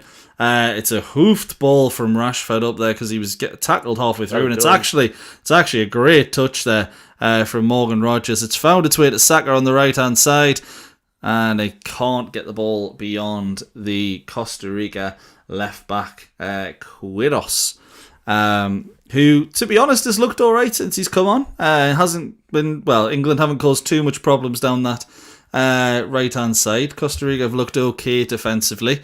They'll probably be happy with this, all in all. But Kwanzaa to take you can tell the England fans behind Kwanzaa aren't happy, shouting abuse. But it's lovely bit of touch there to get in behind, and it's a cross goal. No goal. England got the ball across field. To be honest, it was a bit of a kerfuffle. No one really had too much of a touch of the ball. No one got it under control, and it was cleared by Mitchell, the Costa Rica centre back. But England getting in the bylines, getting down the wings pretty well. Just can't really create anything. And again, they're back in behind, and it's just ahead of. This is the annoying thing. The sun has set a little bit, and it's right on the number, so I can't actually see who's who. But it looks like it was Morgan Rogers who just couldn't get on the end of it there. Cleared behind for another England corner. And what we have to say, once again, so many corners for England, one good one in that first half, right at the start. Haven't had a good set piece in a long time, England. Oh, well, let's have one good one. Dan Burn, back post. Let's see what England can do. The hands up again from Saka. The stutter. There's a Costa Rica player on the floor. Not really happy. And cleared pretty easily. Out towards Eze. A lot of time and a lot of space. Have a shot. Oh, it's a great pass instead. He's found... I mean, the ball's just... I'm not sure what he was doing there. I think it was number 17. From what I can see, Morgan Rogers, he ball into him. It's a great ball from Eberechi Eze. He's on the edge of the 6-yard box, right on the corner, and he just almost stands on the ball. Maybe he looks up and sees the angle isn't quite there, gets caught in two minds, but it ends up going out for a Costa Rica throw-in on the other side. Not good enough in that final third from England, is it? No, they're either not direct enough or too intricate. Yeah. Overthinking it. I think you're absolutely right. And to be fair, a little chance potentially here for Costa Rica to get through. Nope, England deal with it well. And straight forward. That's the main thing. Let's see what Rashford can do on the left-hand side now. Overlap. Great little bit of play here from England, and Rashford's got through one-on-one. He's a bit of a tight angle, and it's cleared. It must be said. Brilliantly defended. Not quite on the line, but close enough from... I believe it was Ferron. There's an absolute calamity there by the goalkeeper, in my opinion. Ali Watkins has made it 3-0. He got a gift. Yeah, I will say, I kept on talking. But this is what happens when you have a shot. Yeah, against Costa Rica, yeah. But it is. No, against anybody. I wouldn't expect Nick Pope to do that. Actually, that's harsh on Nick Pope. But it's 3-0 in England. A shot from outside the box. Quick little bit of play. Morgan Rogers gets a bit of space. Takes a little curling effort. It's probably one of the worst saves I've seen. He gets down. It's pretty much at his chest. If he just tries to hold onto it, it's not a problem. It bounces just ahead of him. Maybe I'm being a little bit harsh, but it bounces just ahead of him. He makes a save and pushes it straight into the path of Ollie Watkins, who heads home for the easiest goal he's ever going to score. Correct. It's not a good save, Michael. You're right. Not a good save. Yeah, I thought I might be being a bit harsh because it does bounce just in front of him. Make it. That's the point. Yeah, and that was just England. Had a shot.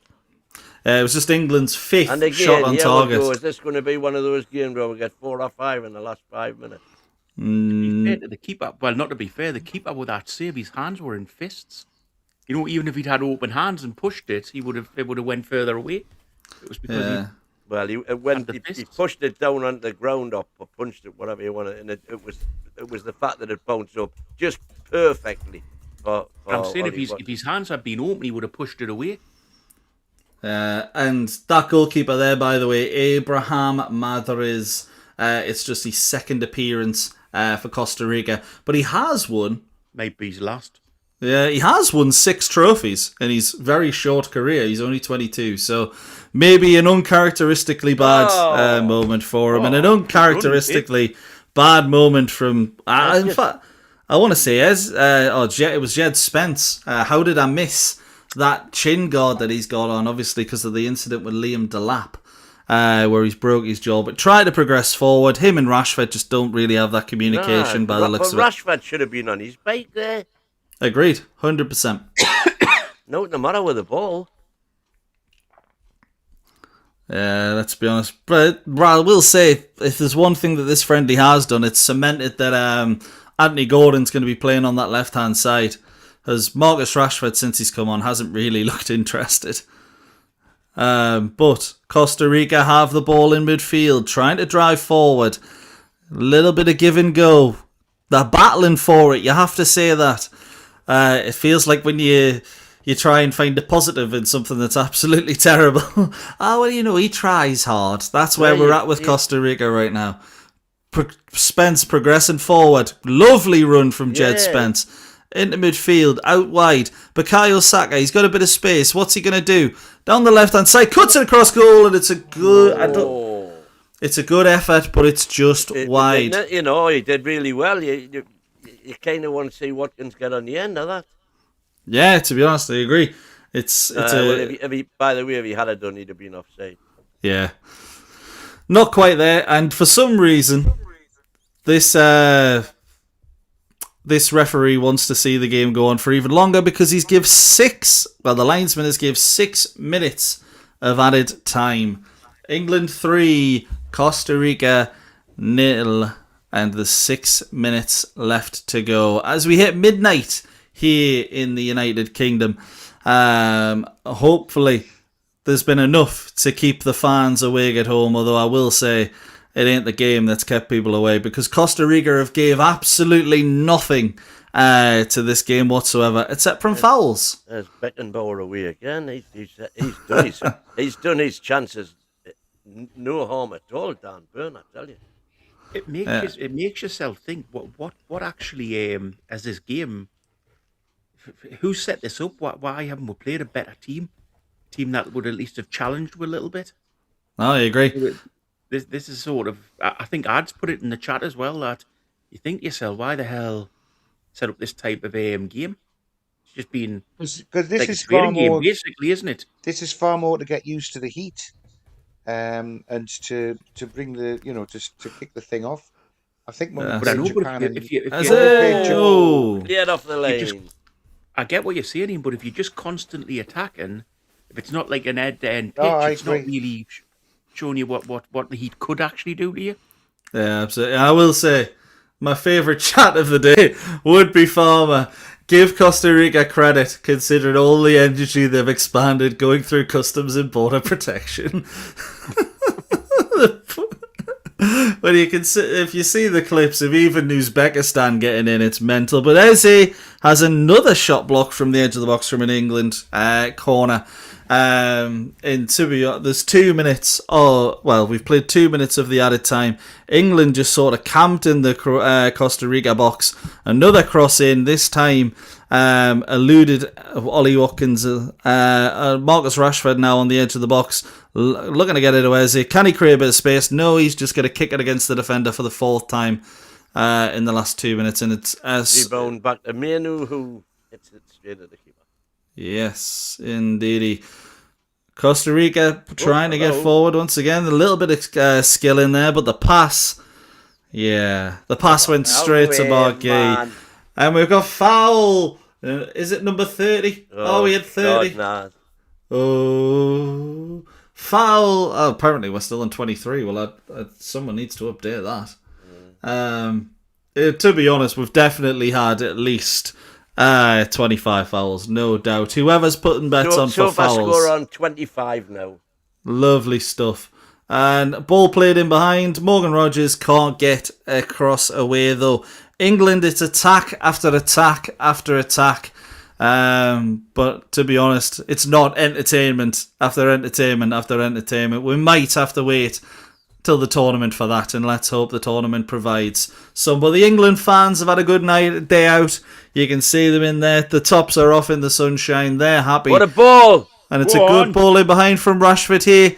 And it's a good tackle. And yeah, it was kind of well defended from Costa Rica. Watkins has to do better though. Exactly.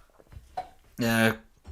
Played through by Marcus Rashford. You expect Watkins to be a little bit more alert getting on the end of it. Good defending in the end from Costa Rica. And he pulled out of that tackle, and with pulling out, he got lucky. Yeah. Right. Corner for England. It's taken short. It's ended up on the edge of the box for Kobe Manu. Great pass into Rashford, and it's high wide. It was Rogers, sorry. High, wide, and not very handsome. That's another one that probably hasn't done as much as what he would have liked. The kebab shop, as Gary would say. Yeah, the kebab shop's open even at this time of night. Well, actually, it gets more traffic at this time of night, should we say. And when Newcastle play, it gets a lot of traffic. But a minute left in the game. England 3, Costa Rica 0. And to be honest, it's everything that we've kind of expected it to be. But the only difference is England have actually managed to get the goals, unlike against New Zealand. Burn whips it forward again. Another great ball by Dan Burn there. Yeah, this isn't an exaggeration from Winder. That was a great ball, and it's a shot from Marcus Rashford there. It's deflected, and unfortunately, England can't make anything of it. But it does actually have to be said, and it's a foul now on a Costa Rica player, and they're going to try and get it forward. No, they're not. It looked like they were going to try and take it short and get the ball forward there, but it must be said that some of the balls that Dan Burn has played out of the back here are pretty phenomenal, and I don't know if that's because he's taking them early and he's noticing that there's space, so he's just hitting it into an area, and he's having that awareness to do that. But passing has been pretty spot on today, and there's not many I can say that about. Tell you one thing you've got to say, the referee's been quite good as well. You know, they've let play go a bit, and that's full time anyway.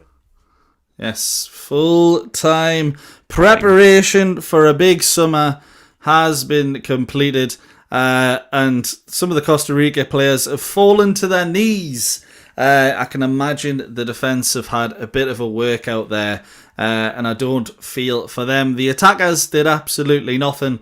The defenders were at work for 90 minutes. But England win their final game 3-0. What else can you say about that, lads? Because it's comfortable, you know. Job done. Was it a good workout? Could we have done better? Yes. It's too easy. A little bit too easy. I don't know if they've got a lot from it, really. I mean, confidence. They've scored 1 or 2 goals. They've missed a few sitters. Get that out of the system before the competition starts. Madueke can't miss an easier chance. Morgan Rogers can't miss an easier chance.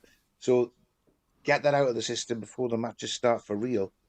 But yeah, I'm not sure there was whoever set this thing up. Like, I agree with Borky. New Zealand and Costa Rica are not the 2 games to bring you to a fever pitch to start a World Cup competition. Yeah, absolutely. Jody Dan in there saying a good workout, but that's about it. I think that sums it up, lads. It's a bit of heat training, isn't it? Well, the whole squad's had a run out in the heat twice, haven't they? So that's probably what their main aim was. 28 shots we had. 28 shots, 5 big chances. Be interesting in seeing what the XG was. 52 passes to their thing. XG was. I don't think it it doesn't tell you on BBC, because that's what I was looking for.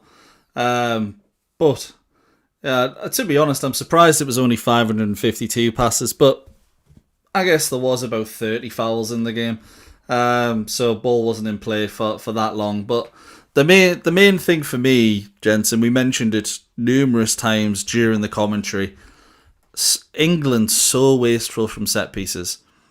Tournament after tournament, England have got through, even when we were playing the likes of Sweden, when Harry Maguire popped up with that brilliant header in the 2-0.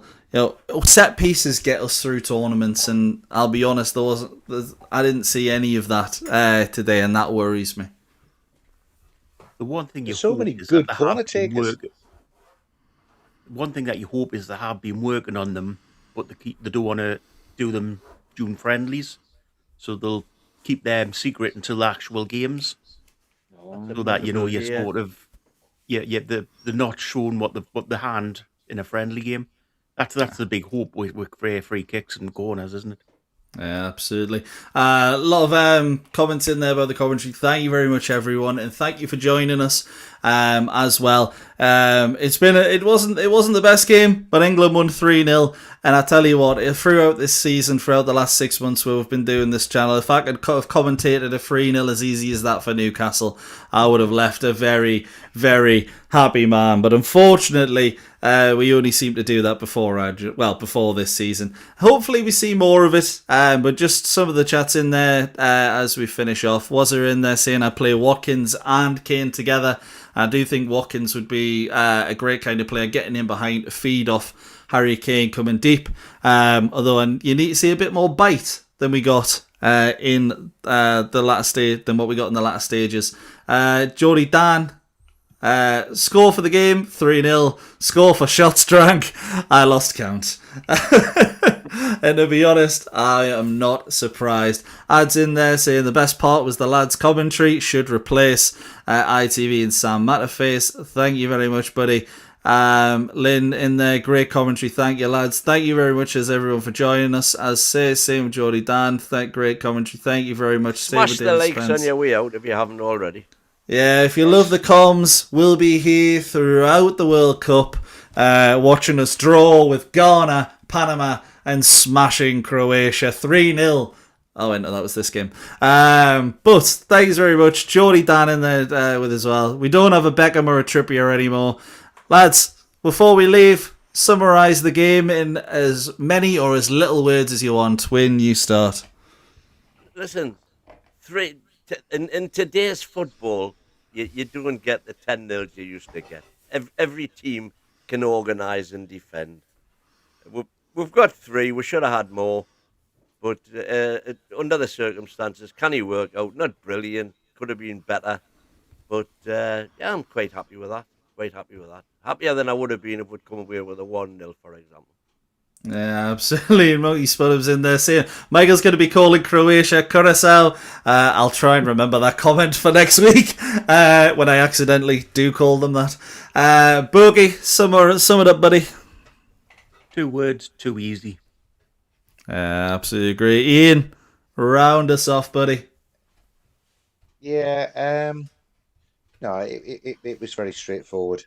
Everyone's had a run out, so that's job done. If Tuchel started his starting 11 at the beginning of the first half, I'd say 10 of them would start against Croatia, but got to be question over what Bellingham showed, I think. Not a bad shout, actually, to put Watkins in that position just behind Kane. Kane just behind Watkins. But, I mean, it's a bit too late to be experimenting, isn't it? And I was disappointed with Bellingham's Watkins hasn't got the creativity of either Bellingham or Rodgers. Yeah. You know, you're playing literally 2 strikers there. Yeah, absolutely. Yeah, well, I'd be more effective than what Bellingham was anyway. Maybe I'm being harsh. Maybe today's performance, he wasn't great. Although he has got us through some difficult patches in other tournaments, so maybe he's going to be that clutch player who comes up when England need it. Although we didn't really need it today. Thank you to everyone who's joined us for the last 3.5 hours. It's been a brilliant show. I don't think I could have watched that game without everyone in the chat and without the panel here. Much love to everyone for sticking by. Of course, we'll be back tomorrow with the regular programming, and we'll be here for not just England over the World Cup. A little bit of a spoiler. But for now, it's good night, and we'll see you next time. How are the lads? England! England!